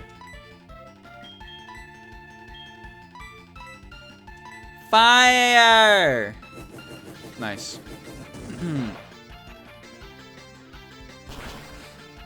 Maybe Dankag will get a version that plays on its own. Who knows? But yeah, today is the last day of its servers, so if you enjoyed it, it's gone. And it's gone. Heatwave? 190, 10% chance to burn.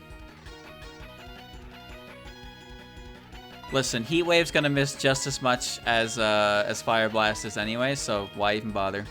There you go. They released a soundtrack at least. Yeah, I think they're awaiting orders or whatever on that.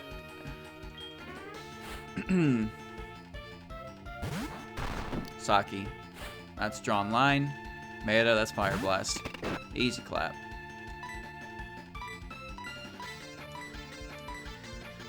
Ah! Yeah, it's up for pre-order on Amiyami. Ba ba ba ba ba. I don't have any interest in playing that game myself. But, you know.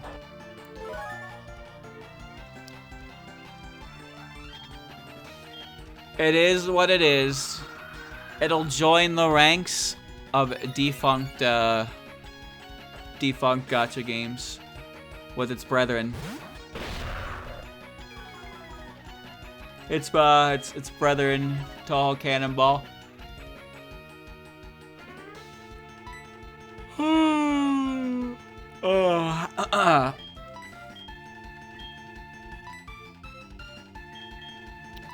Rock bullet.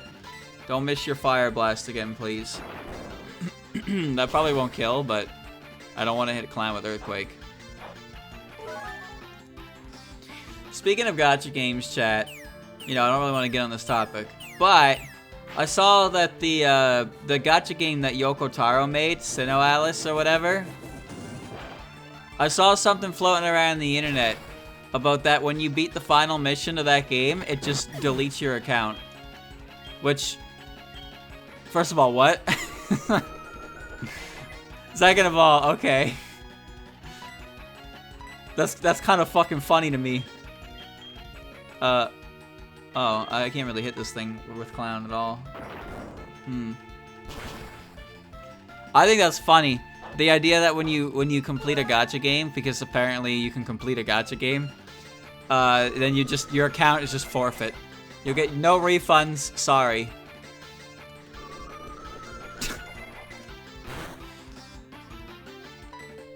No refunds. But the thing is, chat, when those kinds of games close their servers, you're not getting any of the money back you spent at all. It's just all gone.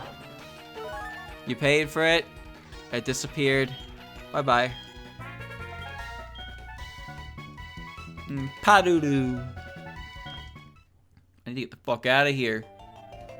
This road is too much. There's so many bikers. Holy shit. Squirtle. Squirtle. Alright. What a good time I am having running around old Kanto. You know what, chat? It's about, you know, it's been over 2 hours. How about instead of going the rest of the way to Fuchsia, we actually go fight a gym leader? I'm gonna go beat up Misty, because she's the closest. I should kick your ass. Alright. Here we go. Well, there was the Tales game. Every time the Tales series releases a gacha game, it seems to die off. The last one that I heard of was the one that broke its entire meta with an event character. There's a friend of mine played that one, and he told me about it. They released an event character, and they were so good. The way it works in most gacha games is you're supposed to use copies of units you get to uncap like existing units. But this particular unit was so good that all of the event, like all the copies of the character you got throughout the event to uncap the one were better off as individual characters. And so the entire meta became, did you play the game when this event was live? Yes, no. And that was it, which is like, oh. And not too soon after, the game was like, oh, we're closing down our services. Sorry, goodbye. Well,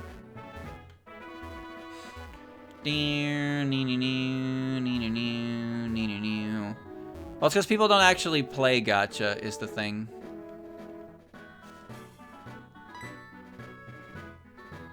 I don't understand why this guy sees me and he, like, flips out. Like, what did I even do? Why'd you go show up and bug us? You know what they call people like you? Pests. You heard me right? Pest. Like, what was happening up here that he saw me and freaked out like that? Seriously. Anyway, what was I saying? I'm sure it was very important. Right. People don't play multiple gacha games. People boot up their gacha games, do their dailies, and then close them. That constitutes as playing in some people's minds. Yeah, I play 5 gacha games. Oh, you mean you log on for 45 minutes a day, do your dailies, and then close the game and pretend that you're still an active part of the video game? Yeah, me too. I do that.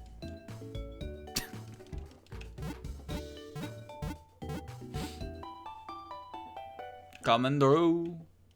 Coming through.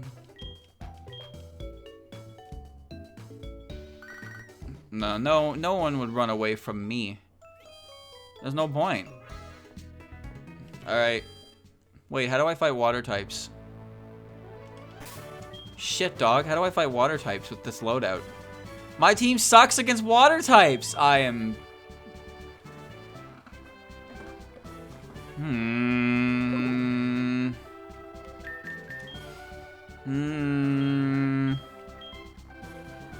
I have Yuma. I do have Yuma. Yuma can punch things. Why can nobody learn Thunderbolt? Do I have Thunder Punch?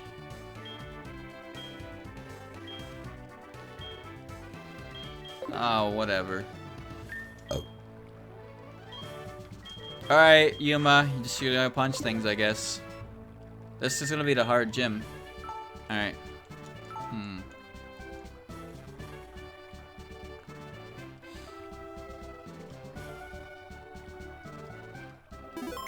Alright. I don't have Thunder. Oh wait, yes I do. I do have Thunder. But why would I go and get Snai back? Snai's like level 36. Sorry about being away. Let's get on with it. Where were ya?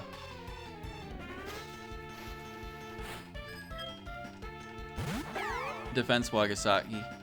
Nah, it's fine. I should be able to handle it. Also, that thing is level 54! Oh!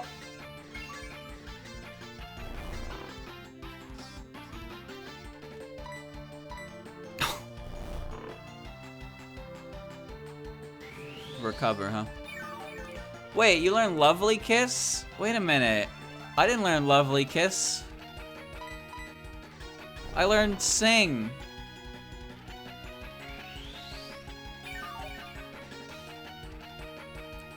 Yuma? Wake up.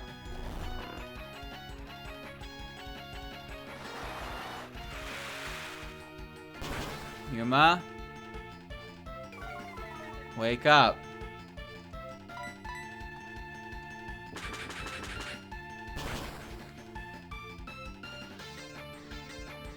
Okay. Yeah, you're kidding about that. 54. Oh my god. Yeah, okay. The gym leaders levels are gonna be way too high. I don't think I can do this.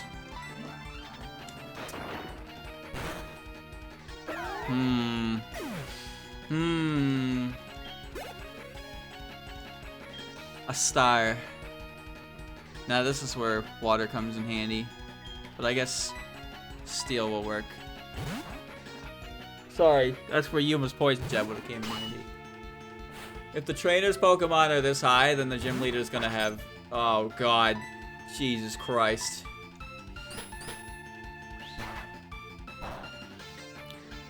Oh.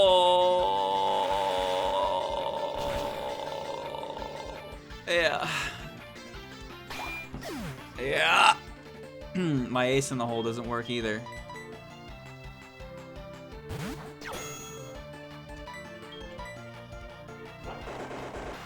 Wow. Should have countered. Why did I do that? I just saw drawn line had... whatever.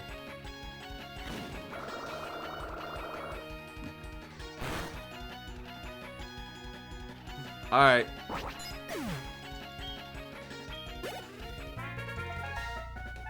I give up, you're the winner. Alright, Chad, I changed my mind. I changed my mind. I'm going back to Cycling Road. Never mind. I've been humbled. Humbled beyond what I want to do.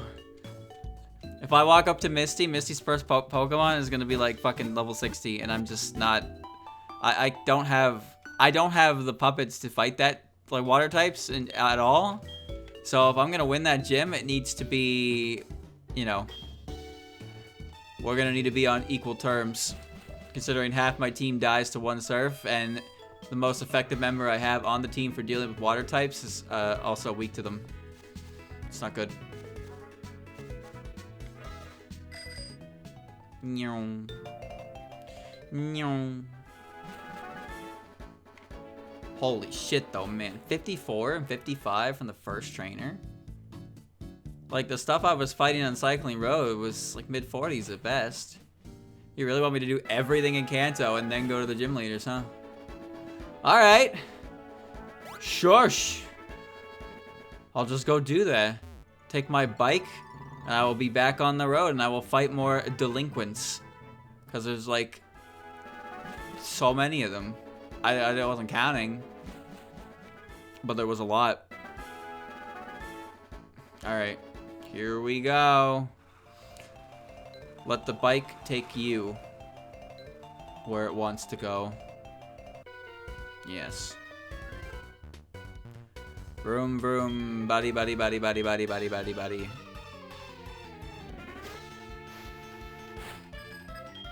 Yes. This man really sent out a chibi on level 50. Am I being disrespected? Oh.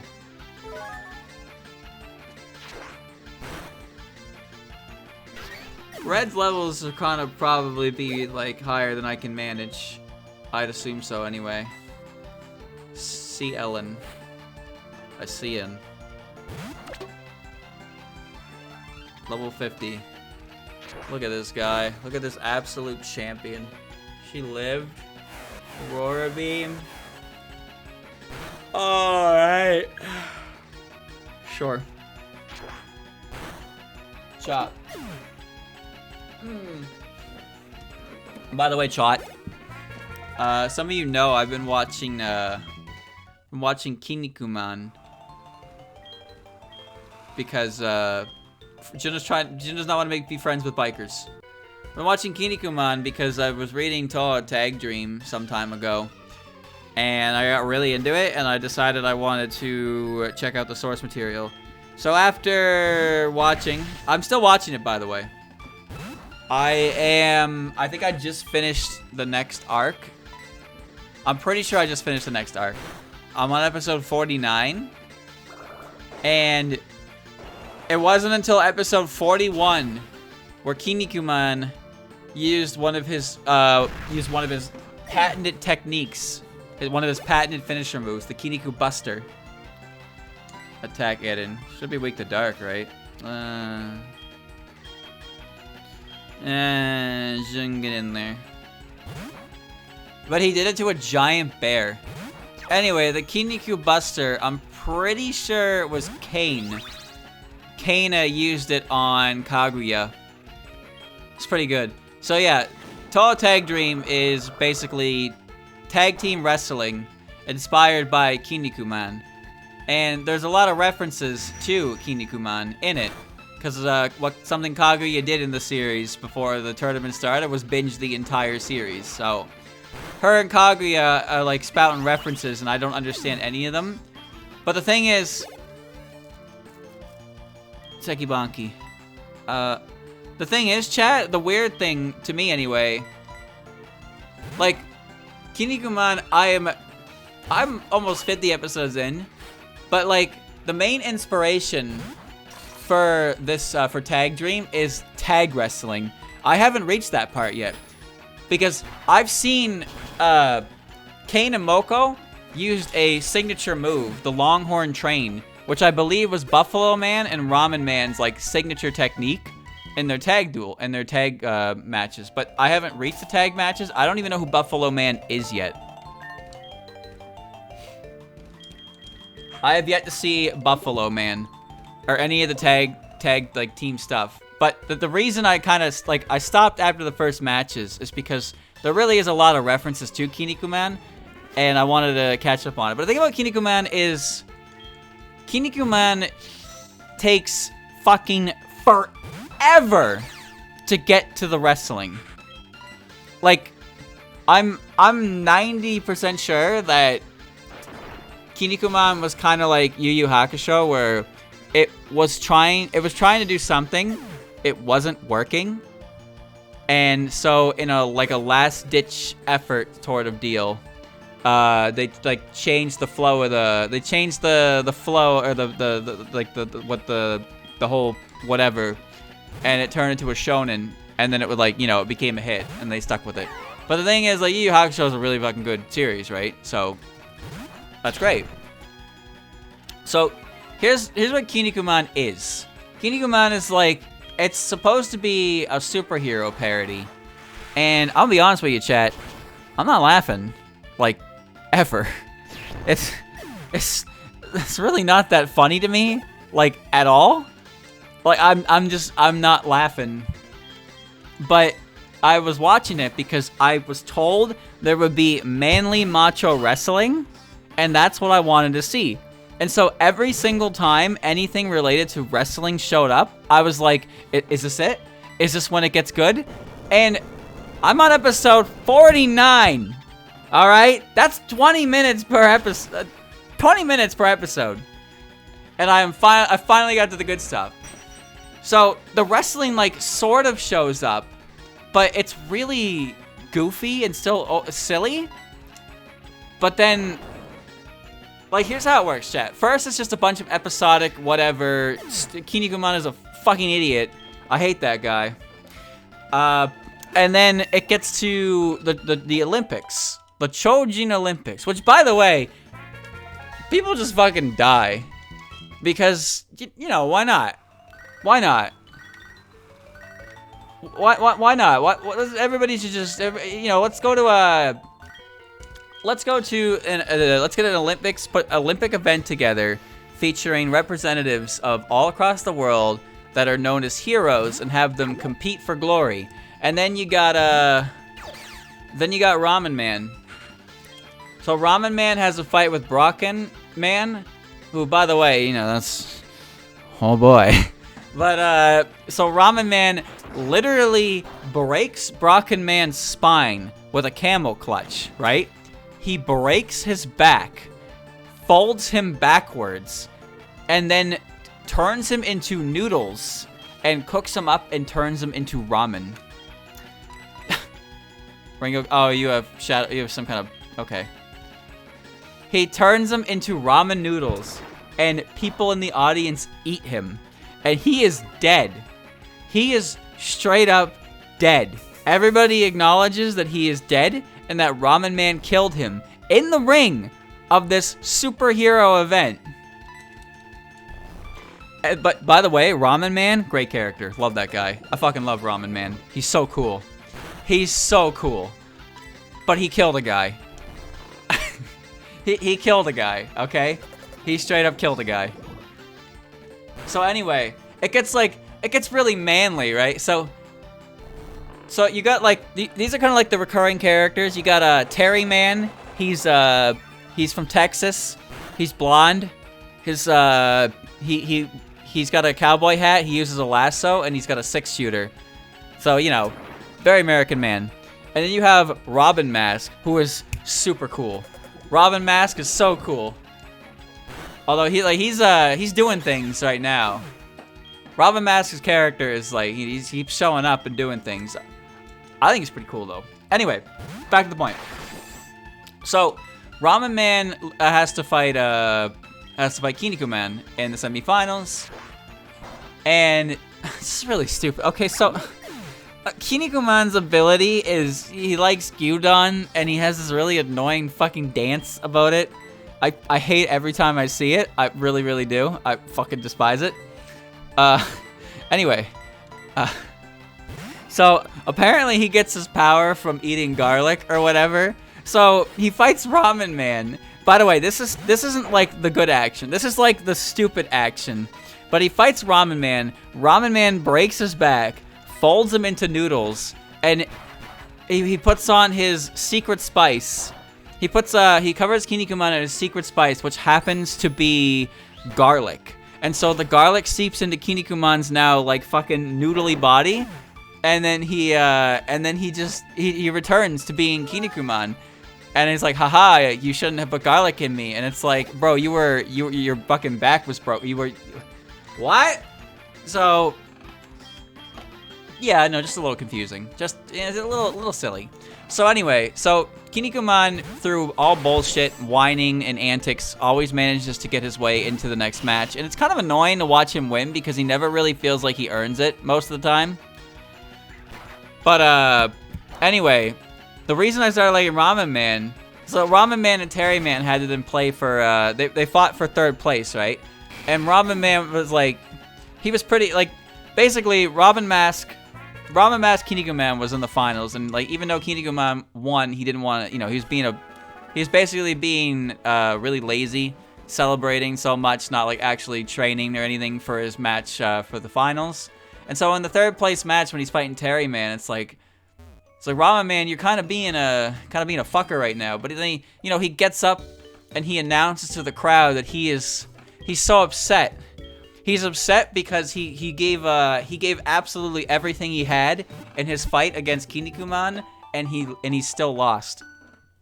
And when he sees Kinikuman acting like he is, it devastates him.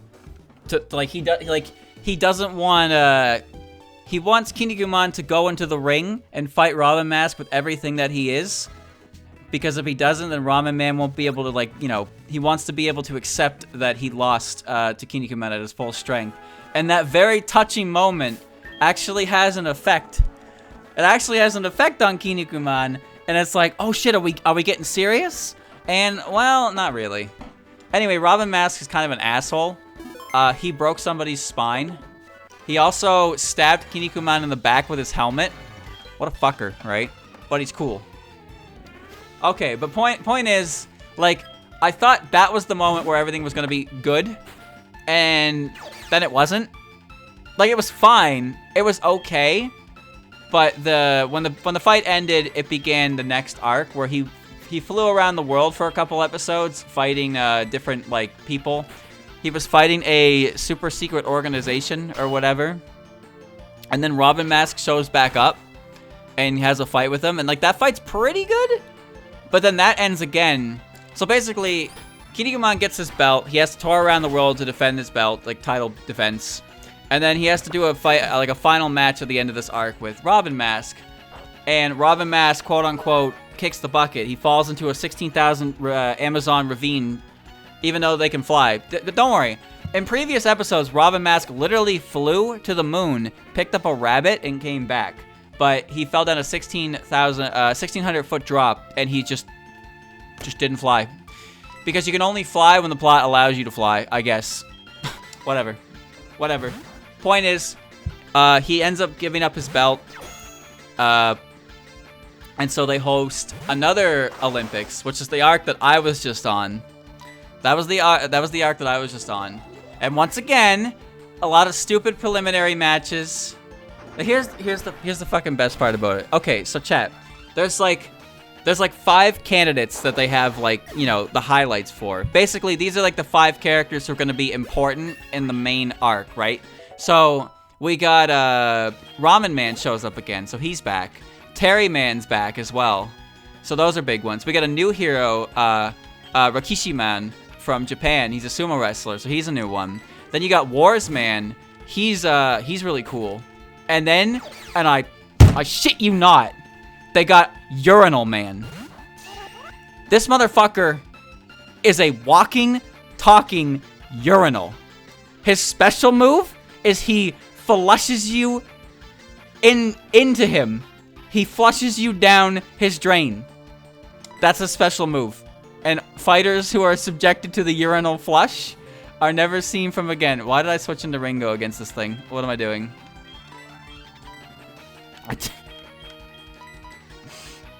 Chat. I'm not joking. This motherfucker's special move is he flushes people down the urinal.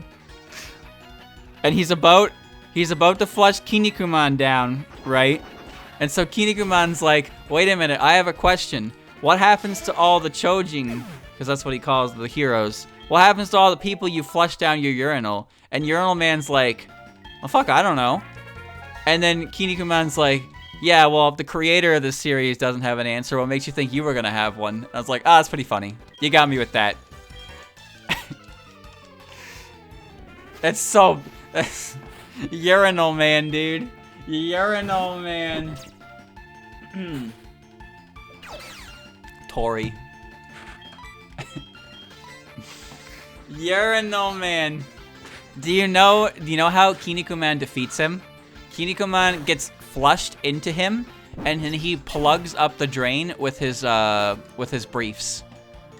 That's how he defeats Urinal Man, and then Urinal Man explodes.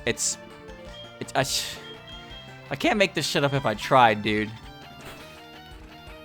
So anyway, Oh, right. There was also Brocken Jr. So, remember Brocken Man I talked about? So Brocken Man had a son who looks exactly like him. And he wants, like, revenge on Ramen Man. So him and Ramen Man have a fight. And their fight's actually pretty neat. So in their match, like, you know, Ramen Man kind of, like... He takes a beating from Brocken Man for Jr. for a while.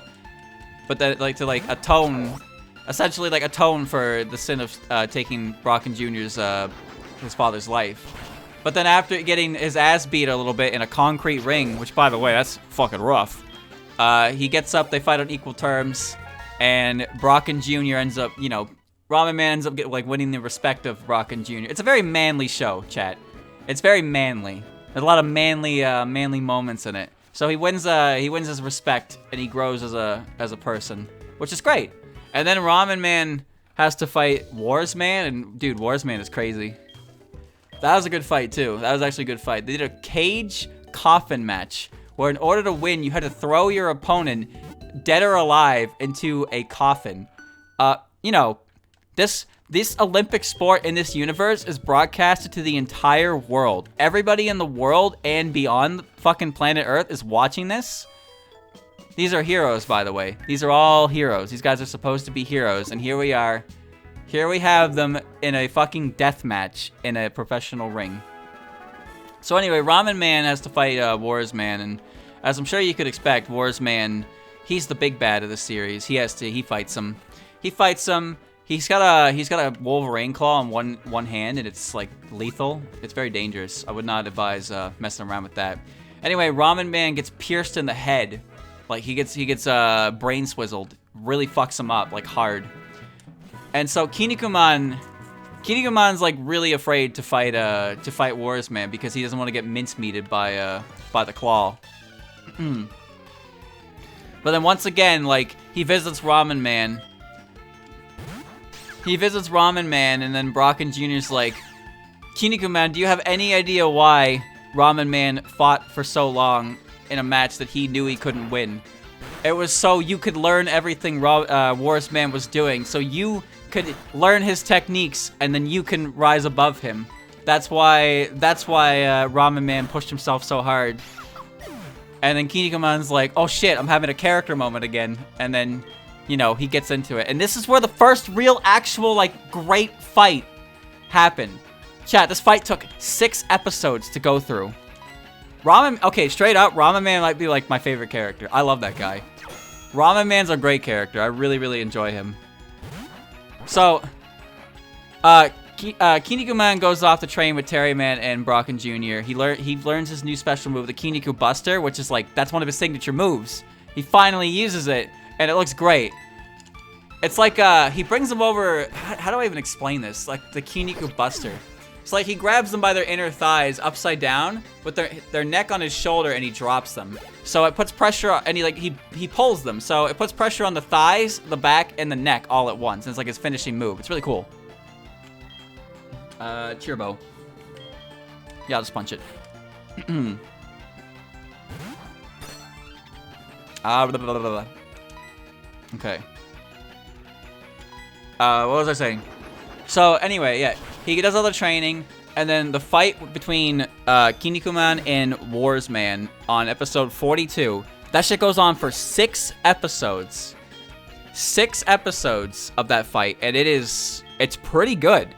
Like, it's actually like a good back and forth match where they do different things. Like, it's a shonen, right? It's a shonen series. So they throw out a lot of moves at each other. The main character often gets put in a bad situation. Main character shows, you know, mercy to their opponent in some regard, and their opponent reciprocates. Enemy has tragic backstory, grand reveal of interest. Like, so Wars Man's coach was trying to get Wars Man to use a special technique on Kinikuman, where he literally throws him up into the air and pierces his throat with his fucking bear claw. And, like, Wars Man kind of didn't really want to do that. And then he tried, but Kinikuman dodged because he's so sick. When Kinikuman actually, like, fights back, it's great to watch. But he's just such a pain in the ass otherwise when he's not. So they're doing a whole, like, the whole concept of the match is a demasking match, because apparently people from planet Kiniku, or whatever, the royal family, they're all wearing masks, and if anyone sees their face, they have to commit Sudoku. I don't fucking know why, dude, but this is a thing, apparently. This is a thing. They have to commit Sudoku if anyone sees their face. So they have a demasking competition, or death match, which means you only win when your opponent's mask comes off. So, anyway, he basically, you know, Kinikuman gets his mask torn, and then Warsman literally elbows the top of his head. He just starts elbowing the top of his head for like probably 15 minutes total of footage. There is blood everywhere. This is not good. Like, Kinikuman is actually just fucking brain dead at this point with how much pressure has been applied to his head directly from this man's elbow. And he just, you know, he just shakes it off because he's the main character. He's the main character. But you know what, chat? They have a great fight. Reversal. No. They have a great, long, lengthy fight. There's some plot holes with story and all that, but it's fine because, you know, I'm there for the wrestling more than anything else. But, like, I wanted to go to bed last night. I wanted to go to bed, but I got to the start of the Warsman fight, and then I was like, oh, I'll go to bed when the Warsman fight's over. And then it was fucking 4:30 in the morning because it just didn't stop. It kept going and going and going. But it was like, you know, it was the final match of the tournament, right? So I'm hoping, Chad, I'm hoping that the next arc I get to is, I want to get to the tag team stuff. Because Touhou Tag Dream, this is where this all started, by the way. Touhou Tag Dream takes inspiration from that series, especially on the tag portion. So I want to get to the part of Kinikuman where they start doing tag matches. Because, you know, that's when it's going to get at its most exciting, because then it's going to be 4 people in the ring and they're going to be throwing all kinds of crazy moves, and that's what I'm there for. Like, there were bits and pieces throughout the series that I saw that I was like, oh, there's the wrestling I was looking for. But when I finally got to the Warsman match, that match was like, okay, this is the wrestling that I was promised in this series. This right here is what I was looking for this whole time. All that other shit I saw, which, like, you know, was fine, was nothing compared to that fight. So I'm hoping that it continues on that pace. I'm still gonna see some goofy ass characters. I'm gonna see another fucking urinal man. Look him up. Look him up, chat. Look him up. You probably don't believe me, and that's fine. But there is a real ass character in that series. His name is Urinal Man. Oh my god, what a series. But it really is great. I just think it's funny that the character I saw, Ramen Man, when I first saw him, it was like, yo, he's, you know, he's brutal. He uses too many dangerous techniques. He literally folded a guy in half and turned him into noodles. But now he's like, he's one of my favorite characters because he's just so goddamn manly. Like, pretty much everyone in the series, when they see Ramen Man, they look at him and they're like, that is what a first-class Super Chojin looks like right there. Urinal Man shows back up in Ultimate Muscle? So what is Ultimate Muscle? Isn't Ultimate Muscle like a retelling of Kinikuman? It's not a sequel, right? Like, I'm pretty sure Ultimate Muscle is just a retelling of the series, but it cuts like straight to the actual fighting stuff. Ultimate Muscle is a sequel. Is it? I thought it was a retelling. It follows Kinikuman's son. Oh, I thought he was just, okay. Huh, I had no idea. Oh, well, this match sucks. Maybe I watched that too, I don't know. I think everything I want to get, though, is that I can get everything out of regular Kinikuman. Regular Kane. Fire Blast. Most characters that are descended from the Kinikuman characters. That makes sense. That makes sense. Fucking Urinal Man, dude. Stupid. I remember Ultimate Muscle on TV, but I never really got into it. But now here I am watching Kinikuman, like, years later, and I'm having a having a time and a half with it. Here they am. Nope. There are games. There are fighting games. Well, fighting games, quote unquote. But yeah, no, that's definitely my favorite character.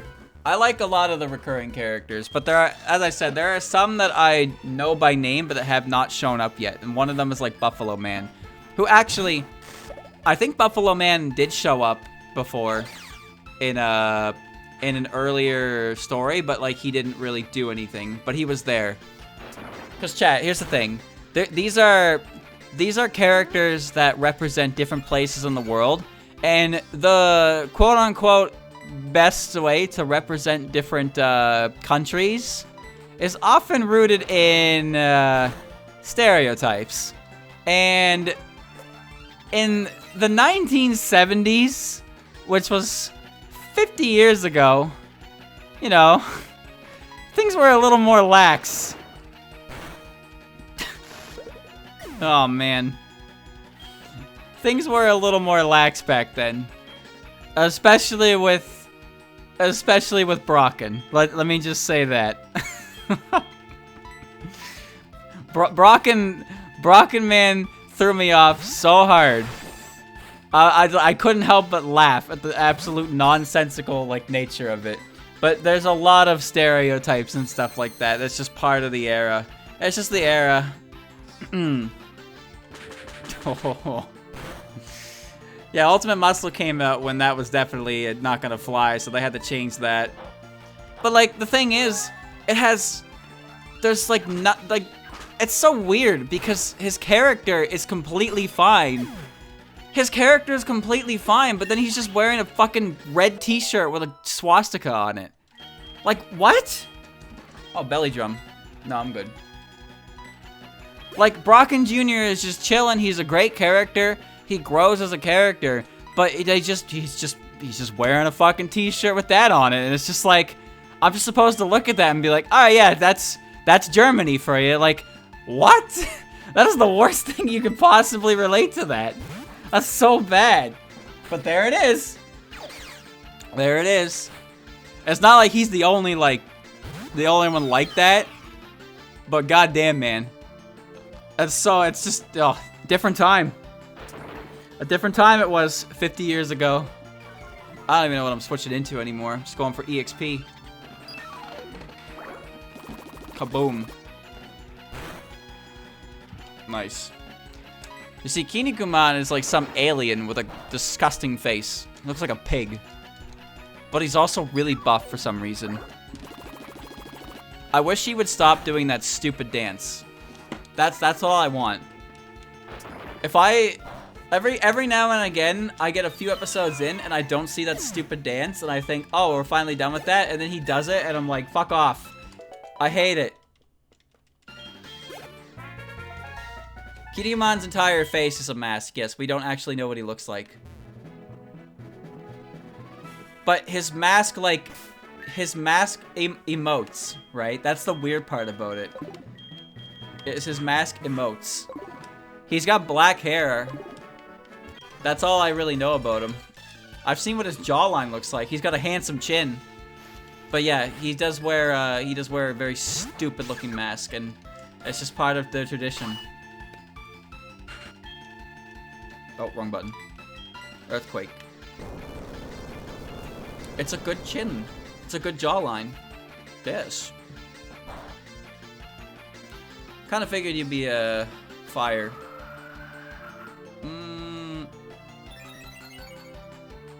That was a crit. Rock Bullet's not gonna kill.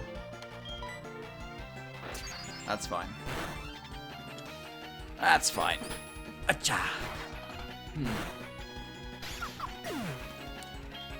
Once I'm done Kinikuman, I will go back to Tag Dream. To talk a little bit more about Tag Dream, though. So, the way Tag Dream starts is somebody throws out their entire collection of Kinikuman, and the result is Yukari finds it, Yukari binges it, and Yukari thinks, damn, I want to do that. So then she ends up hosting a tournament, a tag tournament like in Kinikuman. So she wants 12 teams to enter. And as a result of that, like... Oh, what type are you that was neutral? As a result of that, Kaguya ends up like binging the whole thing. A bunch of characters start practicing different techniques and whatnot. Like, and then a prize money is introduced, so more characters get involved. So the tag, here's the teams, chat. Here's the team. So there's 12 teams. There's 12 teams. You have Reimu and Remilia. They're a team. Reimu and Remilia is a team. Marissa and Notori is a team. That's 2. Chirno and Yuka is a team. Sanai and Suako are a team. Flandre and Mailing are a team. Who else? Sakuya and Kawakama are a team. Although at some point Kawakama has been switched out with Suika, but they've yet to fight, so I don't know the details on that. Kane and Moko are a team. Yomu and Raisin are a team. Kaguya and Eden are a team. Ron and Chen are a team. Minariko and Shizuha are a team. And I'm missing one. I'm missing one. Who am I missing? Who am I forgetting? Who am I forgetting? Chat. Help me out here. Who am I forgetting? That was only 10 teams. Wait, that was 11 teams. Oh, who the fuck am I missing? Who else was a part of it? Hold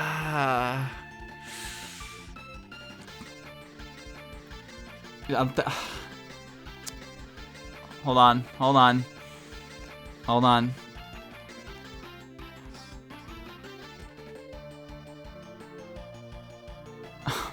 I can't think. I can't think of it.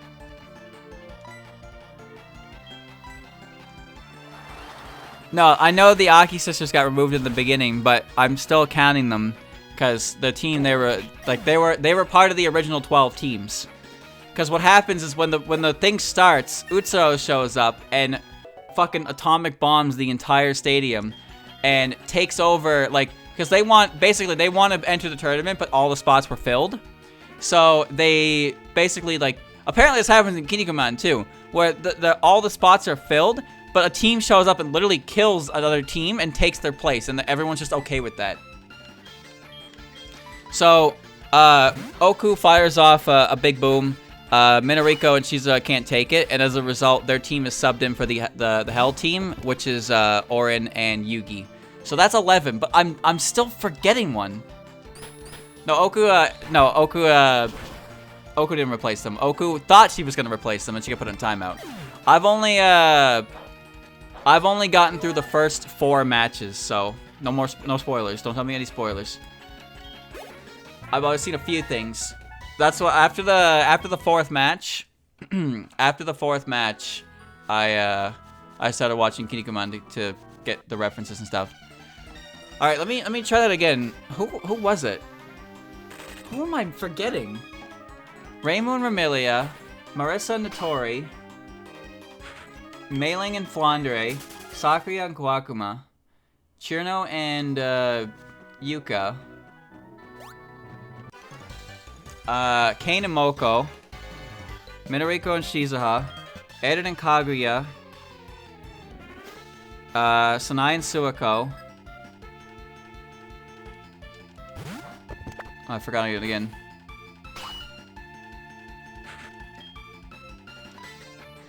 Right, Raisin and Yomu. I'm still missing one, though. Oh, and Ron and Chen. No, but that's still 11. That's still only 11, chat. Who am I forgetting? I don't remember. The teams that I haven't seen fight yet. Okay, what teams haven't I seen fight yet? I haven't seen... The way it worked is that it was, they drew lots, and 4 of the teams were seeded. So the 4 teams that were seeded One of them was Sakuya and Kwakama. Another one was Mailing. Another one was Mailing and Flandre. Another one was Marissa and Notori. Who was the other seeded team? No, okay. The first match. Chat. The first match was Ron and Chen versus Yugi and Orin. The second match is Reimu and Remilia versus Raisin and Yomu. The third match was Chirno and Yuka versus Sanai and Suiko. And the fourth match was Kane and Moko versus Kaguya and Eren. I can't remember who the last seeded team was. Who was the last seeded team? Margatroyd. I don't remember. I don't remember. I can tell you every other team there, but I can't remember the last one. Why can't I remember the last team?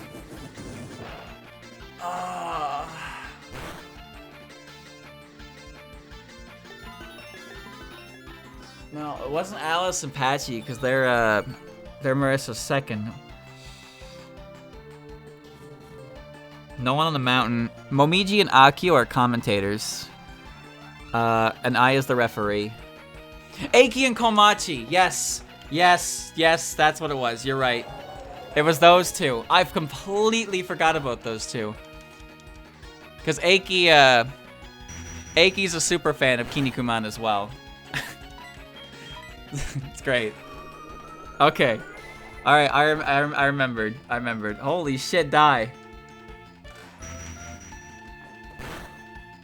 Oh my god. Alright, I'm going back to Pokemon Center. I'm healing up. And I am changing names. Get me out of here! Running through Kanto. Okay. You can get gym leaders' phone numbers so you can battle them outside of their gyms. Alright. Ah, cock. Alright. I'm going back. I'm going back.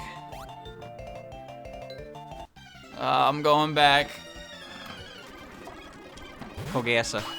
Okay. Intimidate.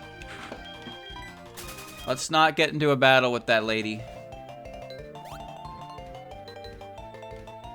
Okay. No! God damn it! Oh, at least they only have one. At least they only have one. By the way, chat, if you've never seen Touhoumon Tag Dream, I'd say there's a pretty good chance you've seen the outfits. Because I have. I've seen the different characters, like, outfits in fan art all over the place. And I thought they were just, like, original designs. And to be fair, they are. But I didn't know that was the source. Yeah, I've seen Kaguya's a few times. Hers is the main one.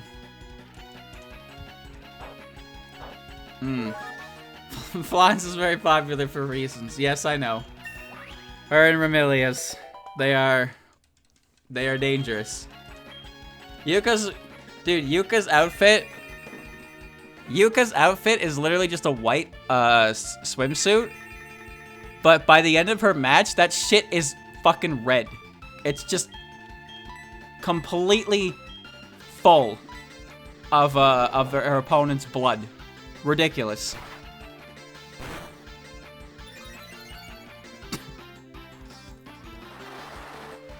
Whoosh.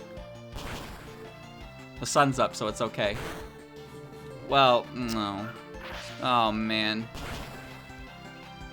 Oh, man. Why are you my level anyway? What happened here? Alright, well. You're Earth, right? So this should work.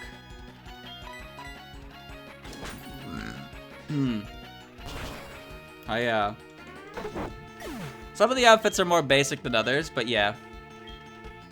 They're fine. They do their job.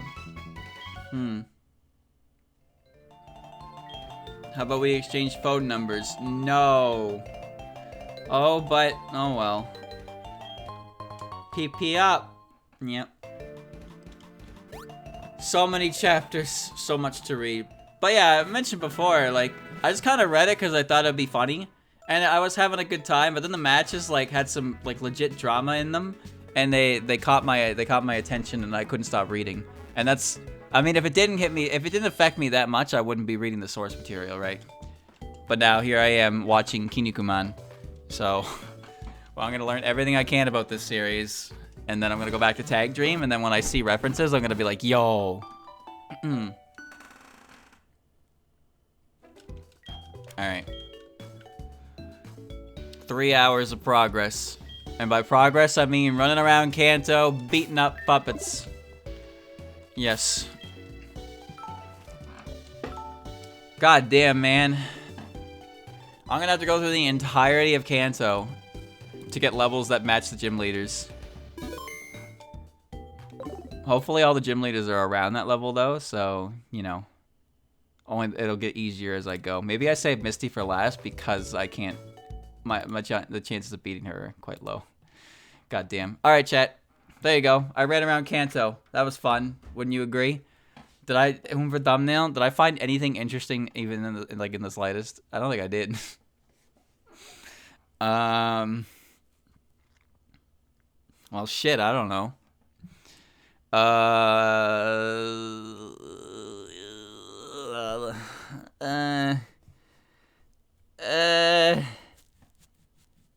Ad forms? Yeah, I guess.